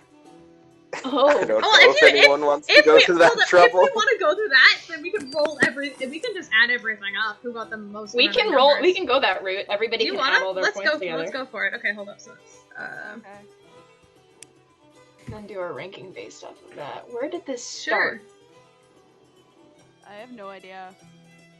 I mean, it started with the one at 12:51. I was oh yeah, I was 22. I was the first to throw with the 24. I think. Wait, Was no, it I the think No, that 22 is before the 24. The 24 that 22. is mine. Yeah. So 22, it goes 22 at the top for Spark, and then followed by Tanar'ri with a 24. In total, Quill got a 94. So I'll put my total at the bottom. It's only 4 numbers. Easy to add if I have a calculator. Pretty good. I feel like I miscounted somewhere. Whoa. Did I lose? Wait. I might have lost. 22 plus 21 plus... Oh, that 13 is the fucking death of me. Yeah, but then you got a 29, so I might have lost. Came in with an 85, so I am the shitty loser. So I think if you want to do it that way, then the Game Master will kind of award Spark the loser. And so we'll kind of go, alright. Okay, I'll pay for lunch. Alright. And also, the winner of the round, and also everybody for participating gets a foam dagger. So you all 4 of you have now 4 foam knives to whack each other with that do 0 damage and are just really annoying. But you have them now. Hell yeah. Hell yeah. Dude, now you can get in a fight with Puud and he can just I mean, he'll use his fists, but it'll be a fun fight. All of you are given these sort of foam daggers, and they're they have a wooden. They seem to have a small wooden base, but they're covered in layers of this thick gray foam. And you guys are giving them as prizes. They're probably no larger than an actual dagger. So I think Tanar'ri should go paint his face. That I could cause damage. Maybe. I doubt you could kill someone. I am concerned that is your energy to have with this. Puud kind of sighs and he goes, "Hey, it's my day off. I'm not looking for murder, alright?" I mean, fair enough. Everybody has to have a little bit of a break. I know some of us are trying to take a little break from murder as well. That's cool. We've had a rough We've had a rough day yesterday. It felt like an eternity, but Hey. Well, now you're here at Wonderland, so hopefully that helps you. Hey, I want to see Tanar'ri paint his face before he tries to run away. Alright. Come on, Tanar'ri. Come on, Tanar'ri. Go pick out what you want on your face. I'm gonna hang my head in defeat, and I'm gonna walk over. Yay. Pick out my face paint. What do you get on your face? Silver? 5 silver, but you don't. If you don't want to pay for it, maybe one of your friends will. I'll do it. All right, because this is your defeat. So I'll say, Tanar'ri, you don't have to pay for it, and if anything, Quill will pay the 5 silver for it. Or if you want, he'll put a silver towards it, so the rest of you can pay 4 silver. I'll put some towards it. Okay, he'll toss a silver into it. Just gonna go. On me for beating him. Alright, I'm gonna walk over. Just to clarify, I'm getting full face. Oh hell yeah! What is it? What is it?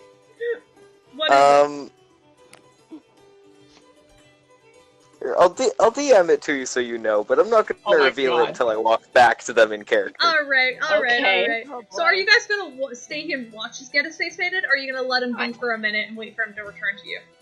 You guys can go and play another minigame while he gets his face painted if you want. Yes. Maybe. Sure. You guys want it? I want to go. I can't wait for Puud to take us to the duck pond. Oh, they have a... Wait, oh yeah, they have a duck pond. Probably. What's the duck pond? They have a little duck pond. What's it? Wait, what? Yeah. What is that?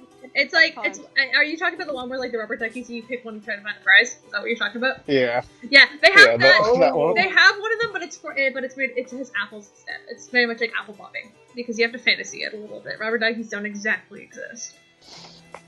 Though actually, wait, hold up. No, I think they do. I think Puud made them canon.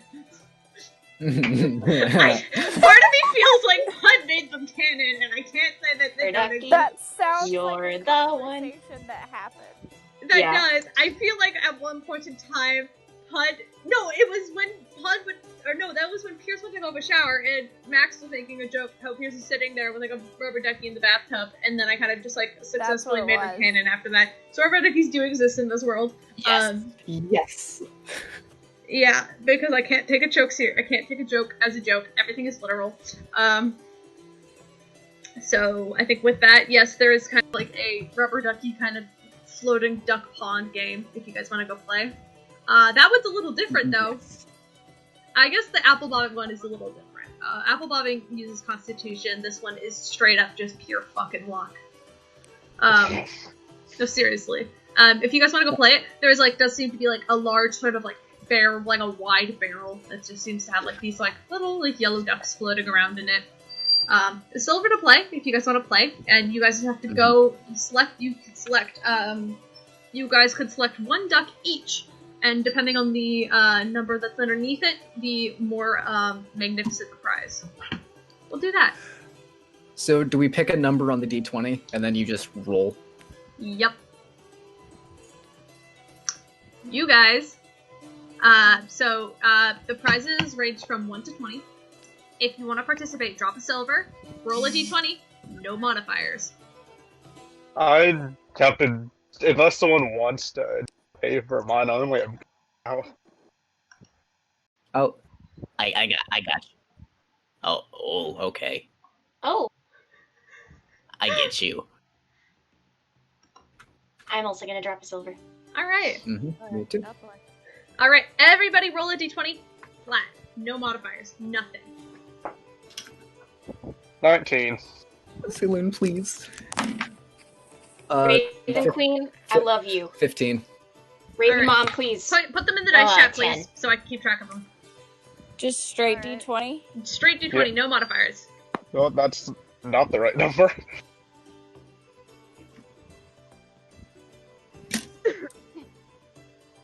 And I believe Tanar'ri cannot participate in this. Oh, 3, that's fine. I think we'll start at the bottom then, and we'll go. Hilda, you pull up a 3. Dang, it's kind of like the 3's kind of washed off a little bit as you pull it up, and the game master kind of walks by, and he hands you this small, sort of like really sort of like stiff, plush animal of a sort of like a small duck. That's your prize. It's real stiff and kind of uncomfortable. It looks real stiff, and it's not the softest. Raven. Who got the midway prize? Spark. I got the 10. Spark. I guess that'd be Spark, Puud, and so I guess we'll do Spark and Puud. Both of you get a sort of a larger stuffed animal, where Hilda's could kind of like fit in one hand. You guys get like larger sort of larger plushies of. So it's fucking ginormous to me. It's probably the same size of you, Puud. Well, actually, no. It's probably half the size. Yeah. It's probably half the size of Puud. Puud, you're Is 2 it a feet plush tall. duck? What's the plush? It is. This will also be a flushed duck as well. Both of you get flushed ducks. Meanwhile, Peirs and Raven, who has the highest 2 numbers, you guys get these large, probably like bigger than Puud sized, sort of like I'll say Peirs. You get like this like blue dragon plush that is literally like it's probably like I won't say twice the size as Puud. Actually, it's probably twice the size as Puud. And Raven, you as well get like this sort of like gray wolf that's smaller than Peirs' prize, but you know it's like a good it's like a comfortable size for a plush animal. And that's what you guys get with those prizes. You can also gamble them off and see if you can get a bigger prize if you roll a higher number. But if you roll a lower number, you're gambling. Drop another silver. I love my duck. Drop another silver. Okay. I love my dragon. I just Spark is imagine literally just like Spark holding and, the duck to her chest. Spark and Peirs, I just imagine they're just sitting there cradling with like these like new plushed animals. When you do better in a fucking fantasy game than in real life. Okay, please. Please. Yeah, you can gamble it and get trade in your old price for a new one. Roll something better. Yes, I'm doing that. All right. Oh hell yeah! So that you drop another silver and you gamble to get a lower one. But if you get a lower number, you get the lesser prize. Okay. That's a natural 20. Straight. Yeah. Oh no! Comedy clutch. What do you want this to be? It is twice your size. What animals do you want? I'll say there's dragons, wolves, tigers, ducks, eagles. What do you want? I'm gonna take a duck, dude. Giant duck. Twice your Big size. duck. Oh my god. Wait, do they have frogs? Yes, sure. They have a frog. Frogs. Frog. Taking a frog. Taking a Big frog. Frog. Frog. Forg. Forg. I'm gonna name him Forg. You have this giant plushie that is twice the size of your body as you were given this, and as you were given this, and the man kind of gives it to you, and he says, "Why don't you go ask your father if you can get that?" Obviously, he thinks you're a child as he hands this to you. Wait, who does he think is Pud's dad, though? I don't know. Okay. Oh, okay. I'll ask my father, and then I'll pull out the Wendigo skull, and then I'll talk to it. Oh no. Can I get it? And then I'll have it say, open. He's immediately horrified as he backs away. But you successfully upgraded. Your duck now. Or frog. Frog now. Yes, frog. But that looks so cool. Oh my goodness, what are you gonna name it? Forg. Fork? Piers, what are you naming yours? I don't know. I'm gonna have to think about that for a little bit. Cool. What about you, Spark? What are you naming your duck? I don't know yet. I don't know. I feel like it's gotta be a really good name, and so I gotta think on it. I'm in the same boat as Piers. I'm not gonna name it something sad, and that's the only things that are coming to mind. I mean, today, yeah. Oh, no. Yeah, the only names that Spark can think of are like two dead people, and Spark is like, I don't want to name my duck after a dead person. I'll say, as you guys are sitting there, we'll flash cut, and Tanar'ri, you have just finished getting your face painted. You go and you walk back to return to your party. I pull my hood up and I'm covering my face. Okay. That's lame, but also... Hey, Tanar'ri, you look sketchy. What did you get? When does Tanar'ri not look sketchy? I mean, yeah, but more sketchy than usual. Pull down your hood. What did you get? I'm good. Okay, I'm gonna show the thaumaturgy group. a gust of wind to throw the hood up. Competitive acrobatics? I guess? Well, no, not acrobatics. I guess it'd be just like your normal dex modifier plus versus your spellcasting modifier. I guess? I guess make a spellcasting check versus a dex check? Yeah, that'd be what it is. I thought of a name for your duck, Spark. Oh? I mean, he does it, he wins. I'm just gonna say that. Oh, Sir, no. Sir Quack. How bad did you roll? Because I thought you won for sure. No, are you sure? Are you sure about a 5? Okay, mine added up to a 10. Okay. Okay, there you go. You get a glimpse of a black stripe on his cheek, but that's about it. Oh, Tanar'ri, it's no fun if you don't tell us what you have. And anyway, we're gonna go on a ride eventually, and that'll blow your hood off. So you may Is as it well... a zebra? Are you a zebra now? Are you a cat? What? Are you a tiger? Wait, Tanar'ri.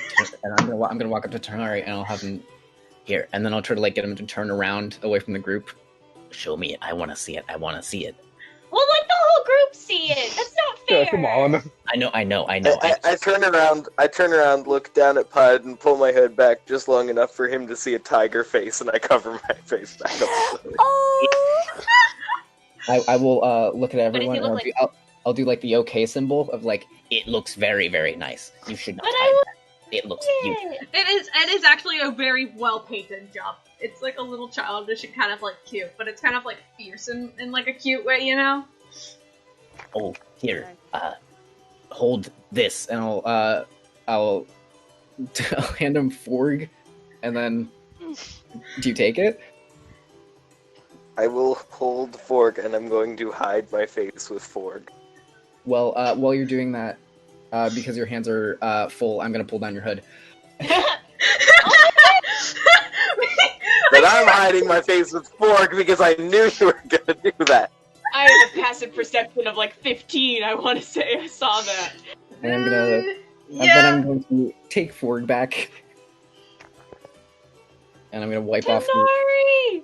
Tanar'ri, you look so good! Oh my goodness, you're a cat! You're a cat, just like us!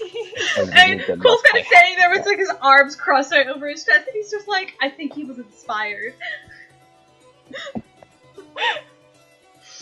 Tanar'ri, you look great. I'm not It's saying gonna this to make hiss. fun of you. What? I'm just gonna hiss. You know, it's a better look than the green. That was really good! That was I'm really gonna good! flip off Peirs. Throwing some middle fingers For- up. For jokes, I'm gonna cover my dragon's eye.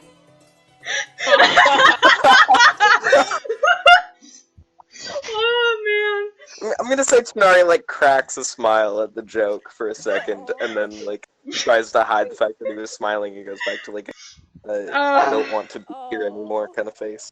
man. Jeez. We're Tanar'ri- pretending to be other races. Oh, what? No, he's just like a tiger. That's not like a tabaxi thing. It's just a cat. Oh, do you want to? Just like take his Oh. ears and like trying to point them down like an elf ear. Like there we go. Now I'm Tanar'ri. Wait, and then he's a really grumpy face. No. I'm gonna throw my foam dagger at Raven. Make a dexterity. Make a dagger attack check against Raven's armor class. Oh, okay. Come on, be good dice. This is when I really need a good roll. Oh no.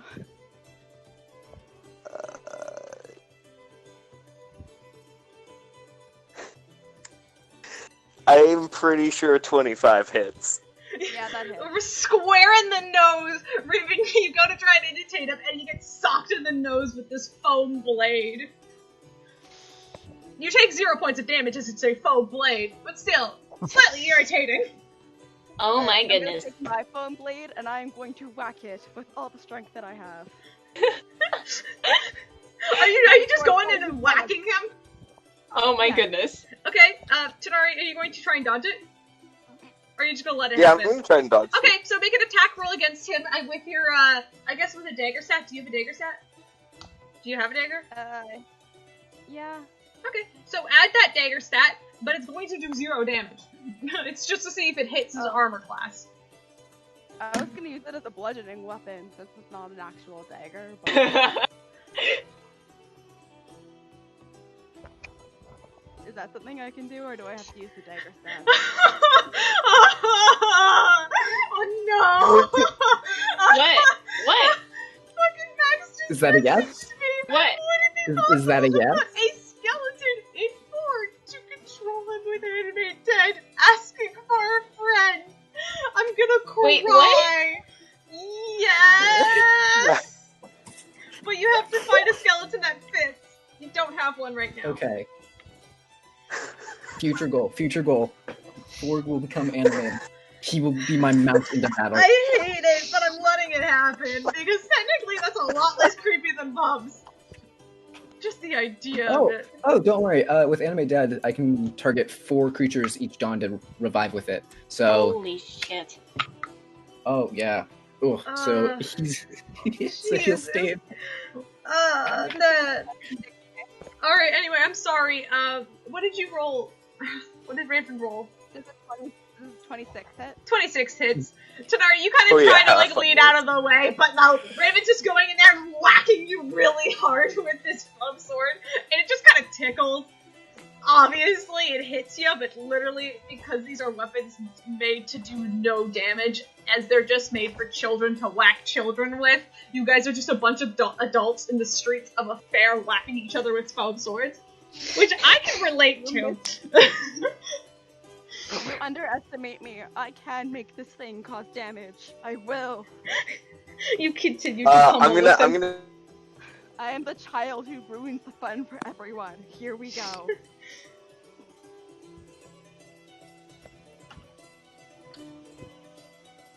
Oh, what are we doing? What are we doing? Oh no. I don't know. Oh, sorry. Okay. Anyway, with that. Oh no! What is that? Why are What? you What is what? sending? What is what? What is what? No, I don't want to watch that video. Why are you What? sending me weird videos? I'm trying to GM. Oh, okay. I'm losing brain cells. I'll send it in chat because I'm feeling nice. Please do. I think everybody Yeah. deserves to see that. It's the frog. What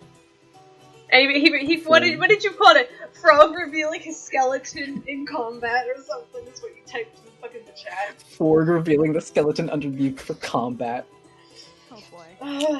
Anyway, Quill kind of sighs and lets you guys beat each other up for a minute. He kind of goes, well, I know a really good pizza place. It's just outside the park if you guys want to go grab some lunch. Pizza? What is that? It's like, a large round sort of like breaded thing covered with like different kinds of meats and vegetables and cheese. It's really good. What's the name of the place? Sandwich? Wonder Park Pizza. I'm just trying to make sure it's not the Femboy Hooters. Wonder Park Pizza. It's not Femboy Hooters, but Okay. it's just like a generic like outdoor pizza place. That's like I just mean- like for like in the park. I'd be down as long as we can come back because I want to ride rides. Oh Yes. hell yeah! Yes. Let's grab I owe you guys lunch. So Raven Spark owes them lunch. I owe people lunch. I'm the one that's paying. Right, sorry. I thought. Well, originally, listen, we did some different things going on there. You got a little confused. Yeah, he'll lead you around the park, and he'll lead you just outside the gates. You guys end up exiting the park, and he leads you down the street just a little bit. And there's like this small little place that seems to be run by a larger. I guess none of you have met a Fearborg yet.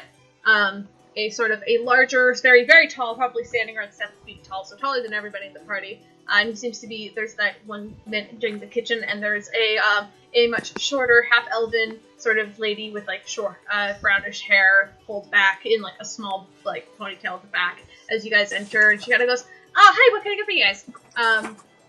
And she gestures to a table so you guys can sit. Yeah, any time. I mean, roll an intelligence check, Raven. See if you know what one of these are. I mean, they're it's fast food. I don't know if you're a pretty spoiled kid. Shit. I got a 5. Raven, you've never had a pizza before. That's commoner's food.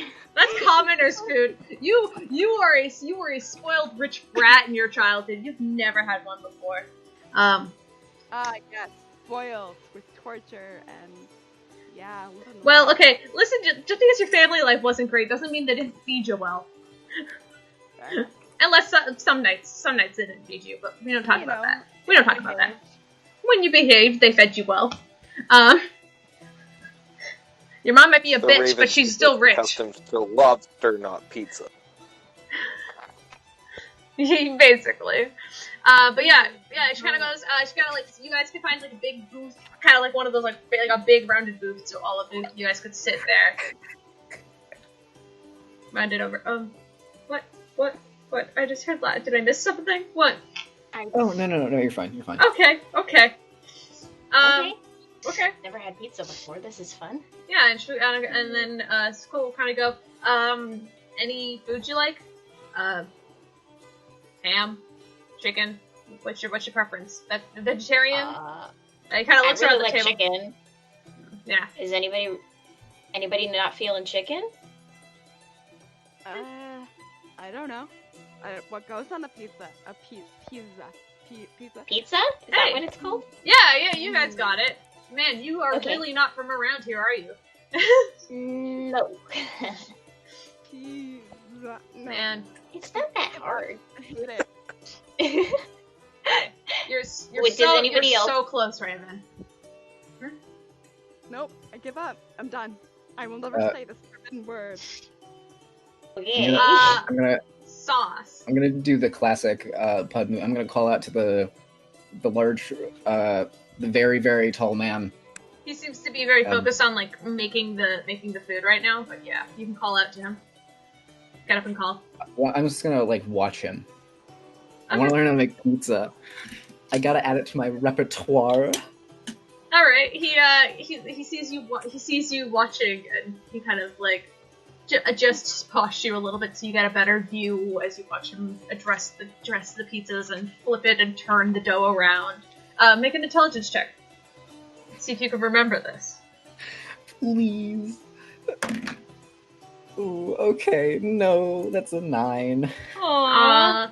You remember what goes on a pizza, but how to make it, you're not exactly sure. You'll need a little bit more practice. Maybe Celine can help you with the brain box later. Like use the brain box for pizza knowledge. That's what you do for macaroni, so I mean... It's stretchy. Yeah. How does one find that But edible? you can't, I believe we talked, you can only use the brain box once a day. I believe we talked about that. Oh yeah, I can't Yeah. use it. Yeah. Because I used it for something dumb like Tiamat. I just could have used it for pizza. You can use it tomorrow morning, it's fine. But yes, because I think we both agreed it was a little overpowered. So I was like, oh, we get once a day, thanks. yeah. You can still do it, but... If I could use it like every few minutes, that would be broken. Oh, exactly. Yeah. Yeah. Once a day I kind do of thing. feel bad I though, 'cause gotta- tomorrow A recess at morning dawn. is gonna be in like 2 months. Yeah. I gotta hop off because it's 12:30 here. Is but I love it? you guys. It Good is. night. Yeah. Good night. It is very late. Hilda didn't get to play any games. He notes as It's usual. okay. I had fun. I believe we might if things go well, we might pick up in the park because I think we might be able to end it unless you guys want to have one conversation with Will, and then we'll end it. We can chill with Quill and then end it as we go back to the park, maybe. Yeah. Because I want to learn more about Quill. I do. Yeah. He seems nice, and also he has a wonderful, wonderful attack modifier with a dagger. +8. +8. It's really good. So it's +8, but it's just because I was rolling really good on my D4. That is because he was doing as good as he did. So nice. that guidance meant everything, or bless meant everything, whatever it was. Well, 10. It has a 1 attack. That's fine. So you guys can sit down. Puud, you try to learn pizza. It doesn't really work out very well. Quill will just kind of order it. If he, after makes sure none of you are vegetarian, he'll just order like a basic, like, you know, chicken Caesar pizza, kind of like whatever. Like, you know, oh yeah, we'll get like a normal pepperoni, you know, cheese. You kind of mix it up, kind of, you know. Raven's gonna point to the ham and pineapple and go, "What's that?" Quill looks at you with a glare and says, "Don't. We don't talk about that. We don't talk. Listen. No? You don't eat pineapple doesn't go on pizza." Which that hurts me to say. what's a pineapple? You guys. I don't. What's a pizza? Well, he actually stops and he goes, "What island are you from?" Which one? Which one of us? I'll general question to the group. If you guys don't know, first of all, you don't know what a pizza is. 2, you don't know what a pineapple is. And he's just very confused. Like, where are you from? Okay, that's very rude. I grew up in a cave, so... Okay, I'm sorry. Listen, I didn't mean it like that. You know, I grew up here on the island. I'm, you know, big city cat. Kind of just been like I'm from this. the mainland. Oh, Violet okay. Bay. Oh, so that's on Cryos, ain't it? Big city. So, then why don't you know what a pizza is? He's so confused, Peter Raven. Reason. Man, I don't get you. Fucking nah. No, we don't really get Raven either. It's part of his charm. I guess so. I don't know. And the waiter kind of walks away with the order now at this point, so she's gonna make a pizza. So, I will say, I definitely got a ham and pineapple pizza. Oh, 100%. Despite Quill for beating me. Yes. Hell yeah. Hell yeah. Yes. Hell yeah. Okay, what? Why? What?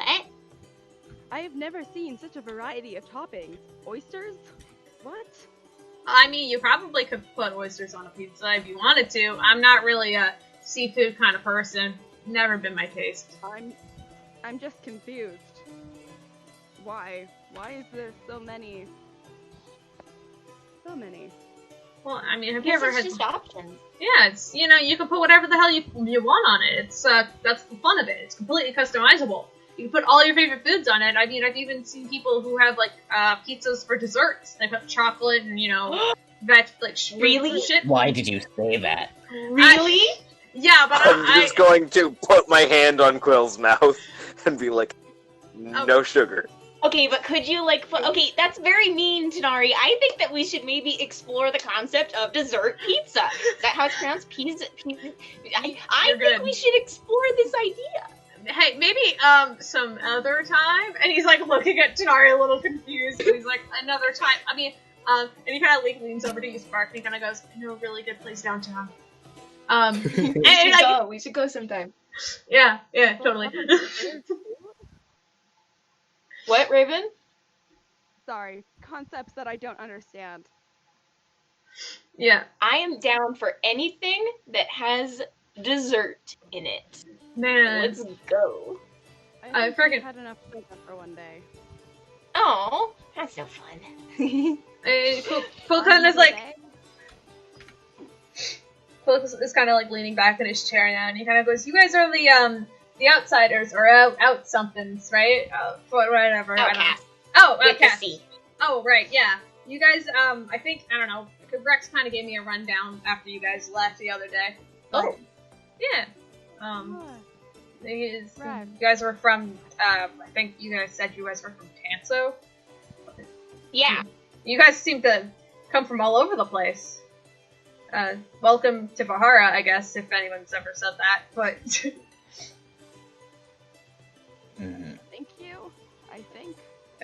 So you've lived on Vahara, like, My in entire the city?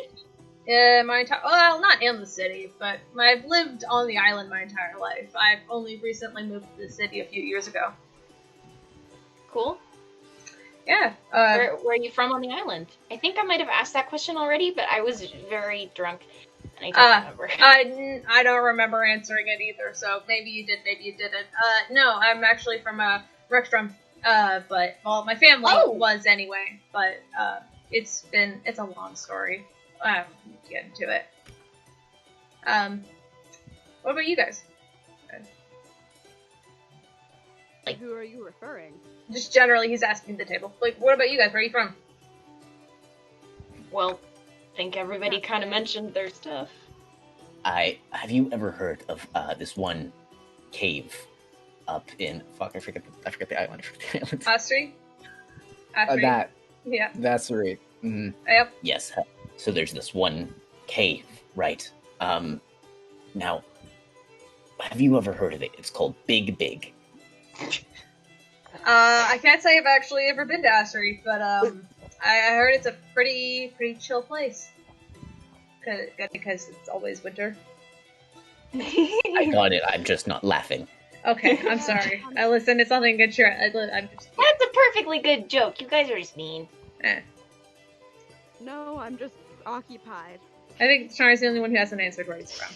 But yeah. Tanar'ri has not answered. Spark actually dodged the question as well, but... Yeah, 100%, I got it. I'm from Platola. Oh, really? Big city guy. Or big, I guess not the entire place is full of big cities, but it's huge, isn't it? Man, I heard the Thieves Guild there is super fucking good. I mean, I don't blame you. You did real well in the game today. It gives you like a little nod. Yeah. Yep, that's that Thieves Guild is where I learned how to do everything. Well, I mean, you learn from the best. I mean, the thieves. I was raised in the Thieves Guild here. I mean, Rex kind of taught me everything I wanted to know. You know, I mean, it's not like my. Well, he kind of just like shrugs off the question. He's like, it's not like my family could really tell me anything. But you know, tragic backstories, hula, you know. But, and after a few minutes, So how long have you known Rex? Oh, geez. Ever since I was, like, 15 or so. Young. Very young. Yeah, jeez, I was a child. Not the best home life. My mom wasn't great. That's pretty old. What are you talking about? Okay, what? I mean, hold on. Child is like a child, like a little baby. Like, you can't see the gesture that I'm making, but Spark is like putting her hand at like just above Pud's head as height and like trying to. That's actually exactly what I imagined you doing. Yeah. Like it's a small child. That's child. Baby. Yeah. Okay, sure, but that's pretty old for a child. Well, Oh, I guess, old for a I child? guess, yeah. I guess, 15, whatever. But I was like, I don't know. My family had this weird tradition with seasons, and then, of course, when they got around to like 60th season or some shit, they were like, "It's your turn. You must leave and run and whatever." So they fucking kicked me out, and then I found Rex, and fucking, that's what I got. If Spark is drinking something, she 100% just choked on whatever she was drinking, and then. Also, yeah, you guys have like some like juices and waters. You guys can order it as well. You guys have. You all right? I'm a little confused. Seasons. What is this concept? Ah, fucking no. Measuring by season. That sounds weird. What kind of place would do that? He kind of looks at you a little confused, and he kind of goes, it's an old tabaxi way. It's like, you two out of all of you guys, I assumed you two would kind of understand the concept a little bit better. I mean, I was never into, like, the whole family ceremonies and stuff. I eventually acquainted to a more common aging system when I fucking moved out, but, Fascinating. Seasons to count age. Huh. Yeah. That seems vaguely familiar, but it's been a while. I don't blame you. My family doesn't follow stereotypical tabaxi traditions. We have none of that anymore. Yeah, well, you seem, you're not exactly a prime, as you, compared to, Raven, that's not an offensive term. I want to say, he says you're not when he says you're not a prime, as you would probably know, which I believe I talked to V about, but I don't think I've talked to you about. Raven is technically what's called, I told you, the prime tabaxi and hybrid tabaxi. Yeah. I'm going to quickly describe it here. Raven, you are technically what's called a hybrid tabaxi. You're still a tabaxi, but because you are technically Neko, you're what's called a hybrid tabaxi, while people like Spark and Quill are prime tabaxis, as they still have the full cat face. There's nothing wrong with being, there's nothing wrong with it, inherently. It's just kind of like a coast, kind of like a sort of like because of like time and like place and like sort of like history stuff that tabaxis have changed, and so a lot more tabaxis are seen as hybrids now, and so prime tabaxis are actually quite rare, but it's not bad. It's not a bad thing. As he kind of goes, yeah, well, I get why you wouldn't get it. That's totally fine, but yeah, I'm surprised. You're not close to your family either.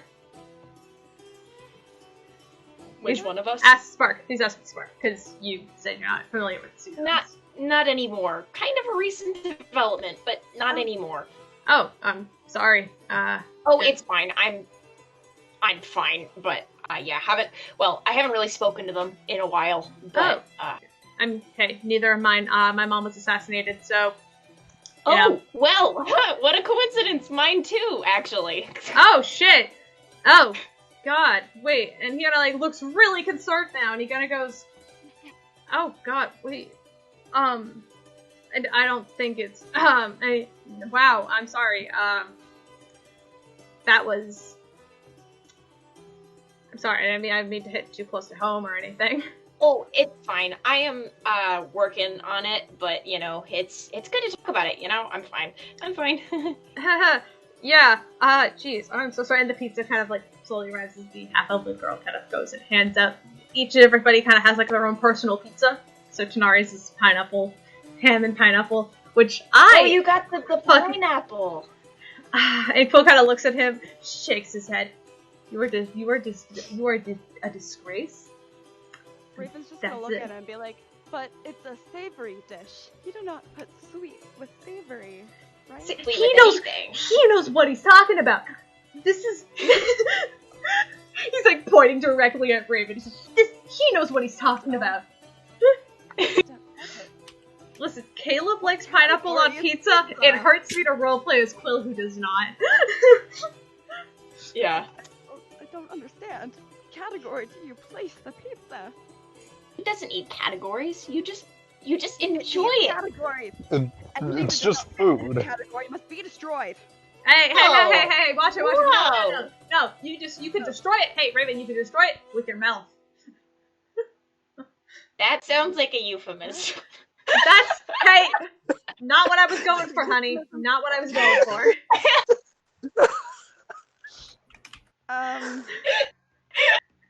I'm going to take the polite route and say that you meant to say that I should eat it. Yeah, that's exactly what I meant. Something else. Yeah. Oh my goodness.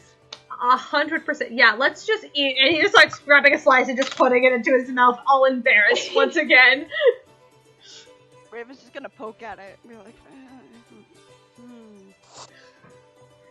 So you knife and fork? No, hey, straight up, you watch he's demonstrating almost as he just like grabs the slice and just begins to eat it. But I will say, Kaleb, yeah, for reasons that you will understand, as soon as the pizza got there, I'm just trying to keep some food in my mouth so I have a reason to shut up. Oh. Fair. What? Fair. Interesting. Fair. That is fair. I think I understand the reason, but I don't understand at the same time, because we were talking about like 3 different things, and I'm not sure if it's one of those things. So DM it to me really fast, but I think I know what you're talking about. I'm already on it. Okay, thank you. I think I know what you're talking about, but I want to make sure, because we also talked about like other things, and so I want to make sure it's what I think it is. That's fine. Yeah. Okay, he's gonna slowly attempt to follow Quill's lead. It's really funny. I want to watch this. You just pick it up. Like this. You never eaten with your hands before, Raven? I'm pretty sure Raven. I'm pretty sure Raven has Raven eaten with his hands. I mean, you guys have eaten a lot of meals together. Raven, you gotta get deep in the sauce. Or deep in the sauce. Deep in the sauce. You just go for it. Pud 100%. I'm gonna fold it I'm just to confuse Raven even more. Pud's gonna fold it like a sandwich, like in half, and then eat it like that.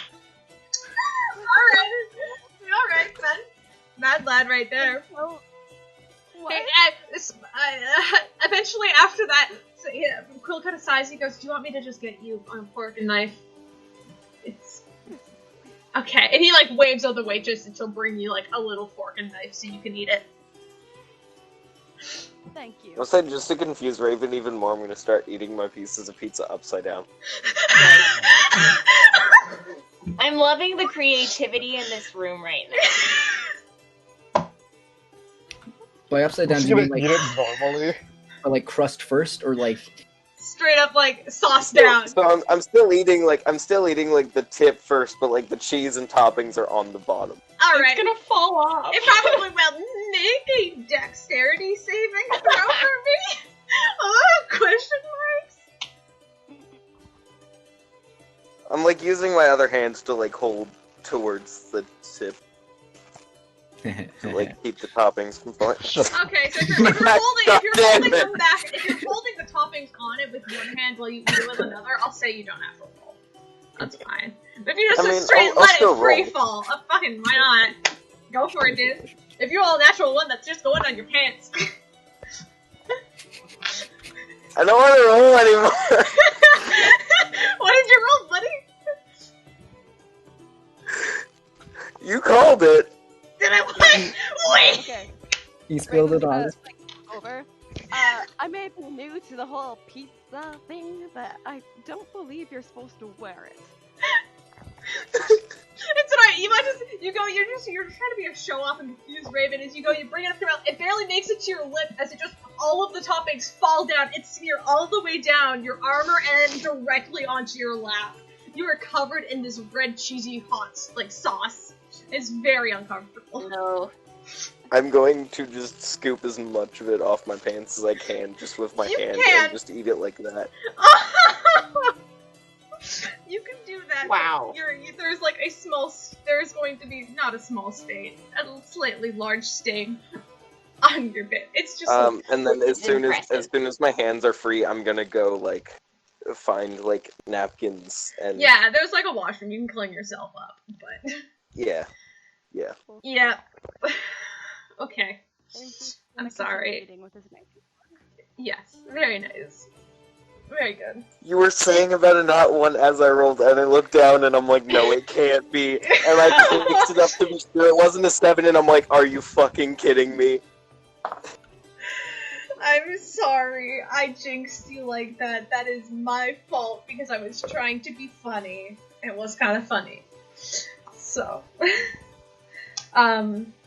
with that, you guys have some pretty good pizza. It's pretty good.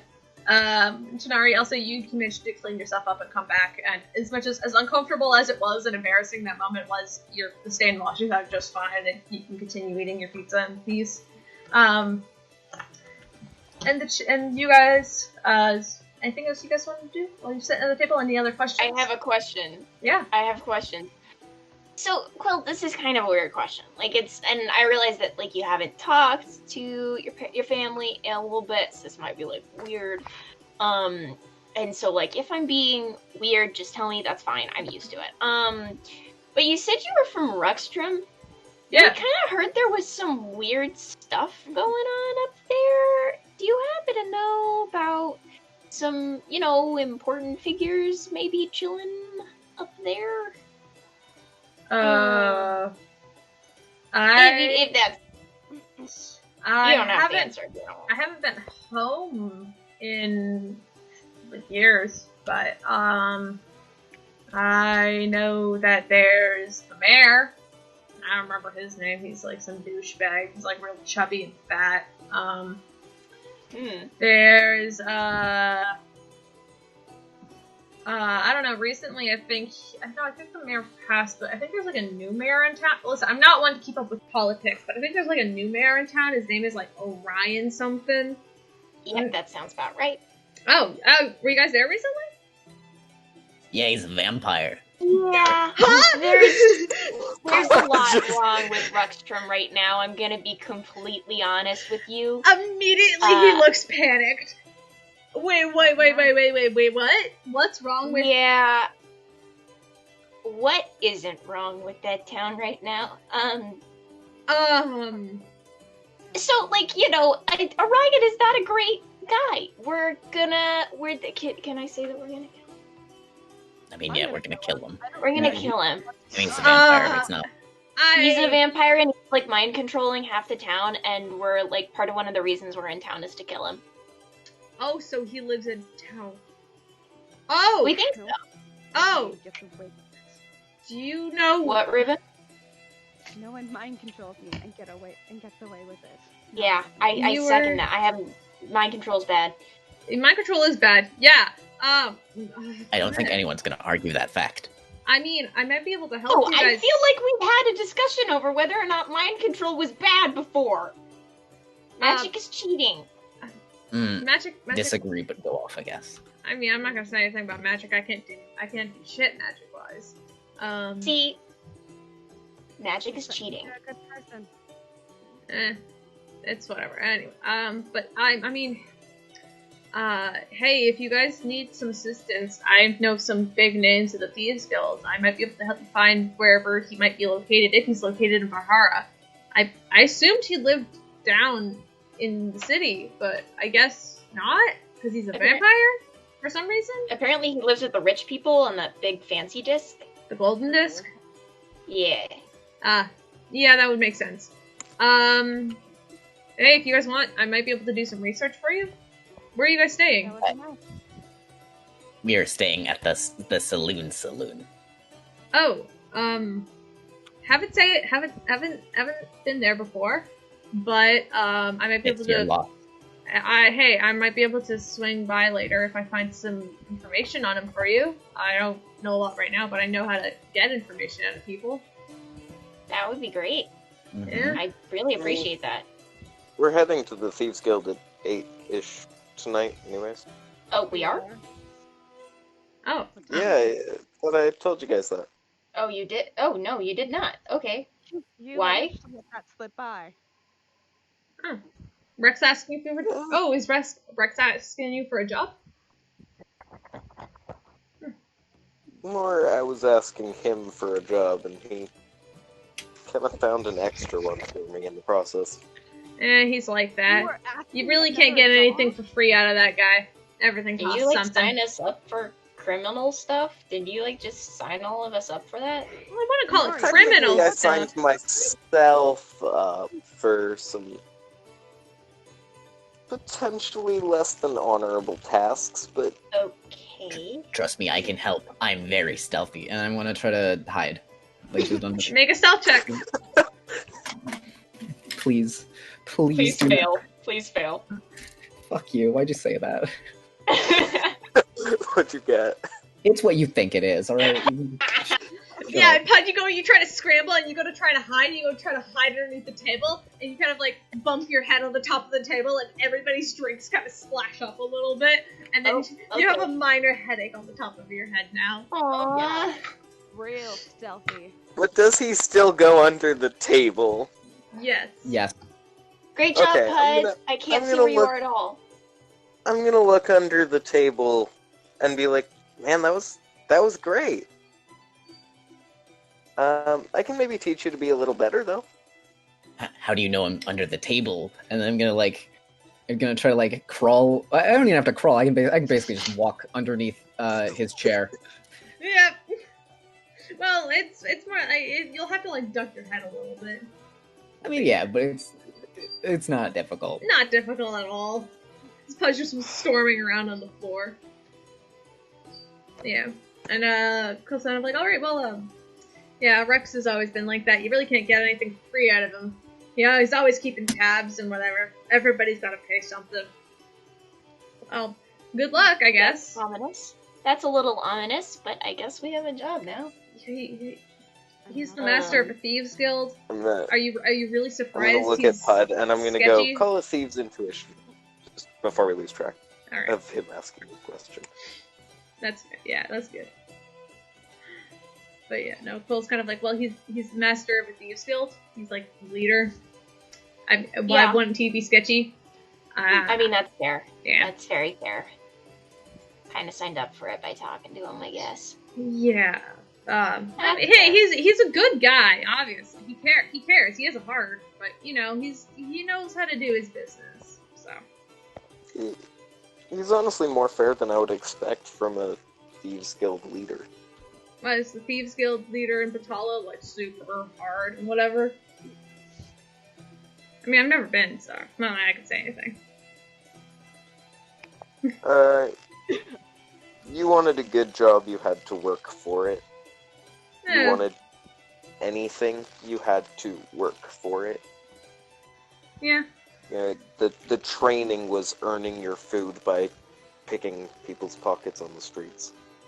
Sounds like a thieves guild. Yeah, I've been there, but then you get to a point where you can kind of just do odd jobs, and you get to a higher rank, you can do odd jobs and just get paid. And look, hey, now we can buy lunch at a nice pizza place, and no one seems to give a shit because my name isn't attached to anything. So nice. Wait, Tanar'ri, are you good at picking pockets? I'm gonna go to steal Pud's bag. yeah, roll sleight of hand. Roll sleight of hand.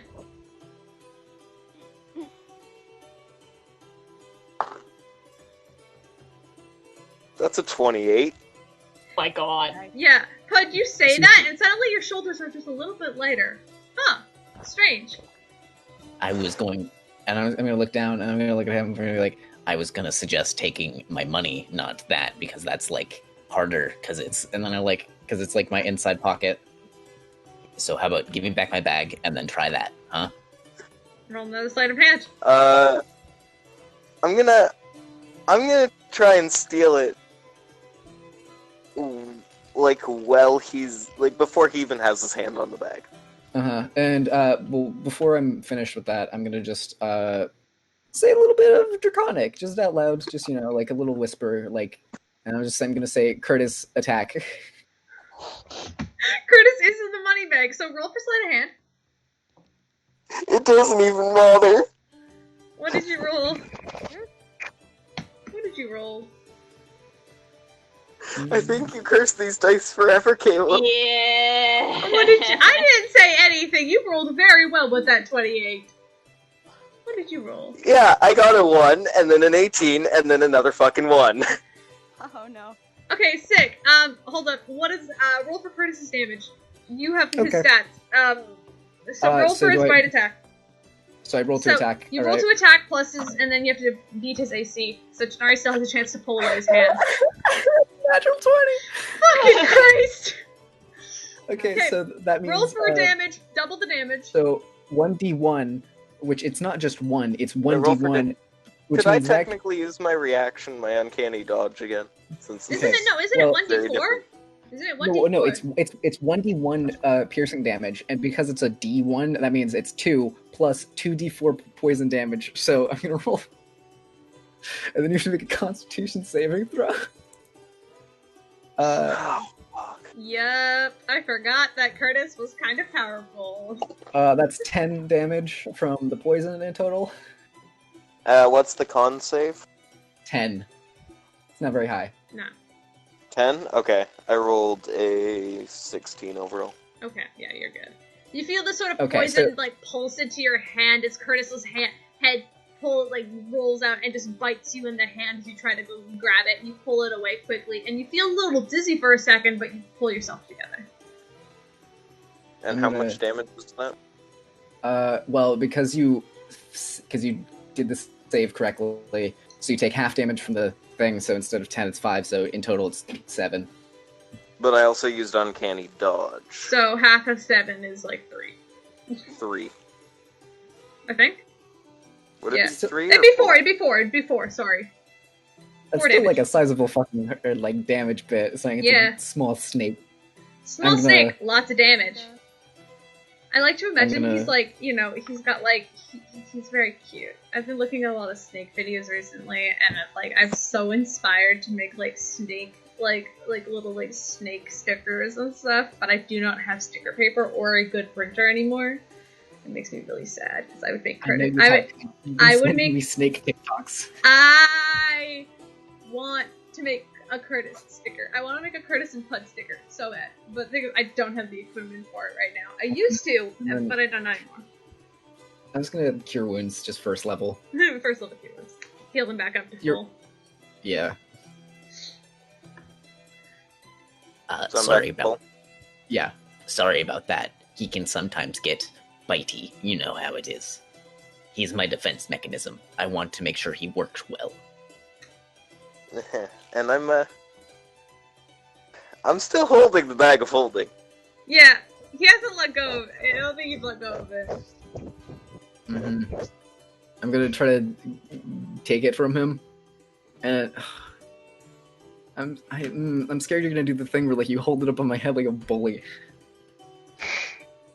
Oh, did he? Oh, he's dead. So I'm gonna try to reach and grab my bag from Tanar'ri. I'm going to hold it up so that he can't reach it. Yeah. Okay. Well, then I'm going to command Bubs to crawl out of the bag. You're holding this. I drop that bag as soon as I see the just slightest hint of it opening because I know what's about to happen. Well, what you It's not even the feel head, first it's is It's just the ribs and the tail. what you feel first is the sort of pushing against the outsides of the bag before the flap opens, and you just see the top of this rib poke out, and you drop it immediately as it lands on the floor in front of Puud. I'm gonna try to catch it. Okay, make a strength check. A strength check? Oh shit, okay. Please. Wait. Oh, that's a 3 minus 1, that's 2. It Don't bonk! Both Putt and the bag hit the floor. I'm gonna take his head and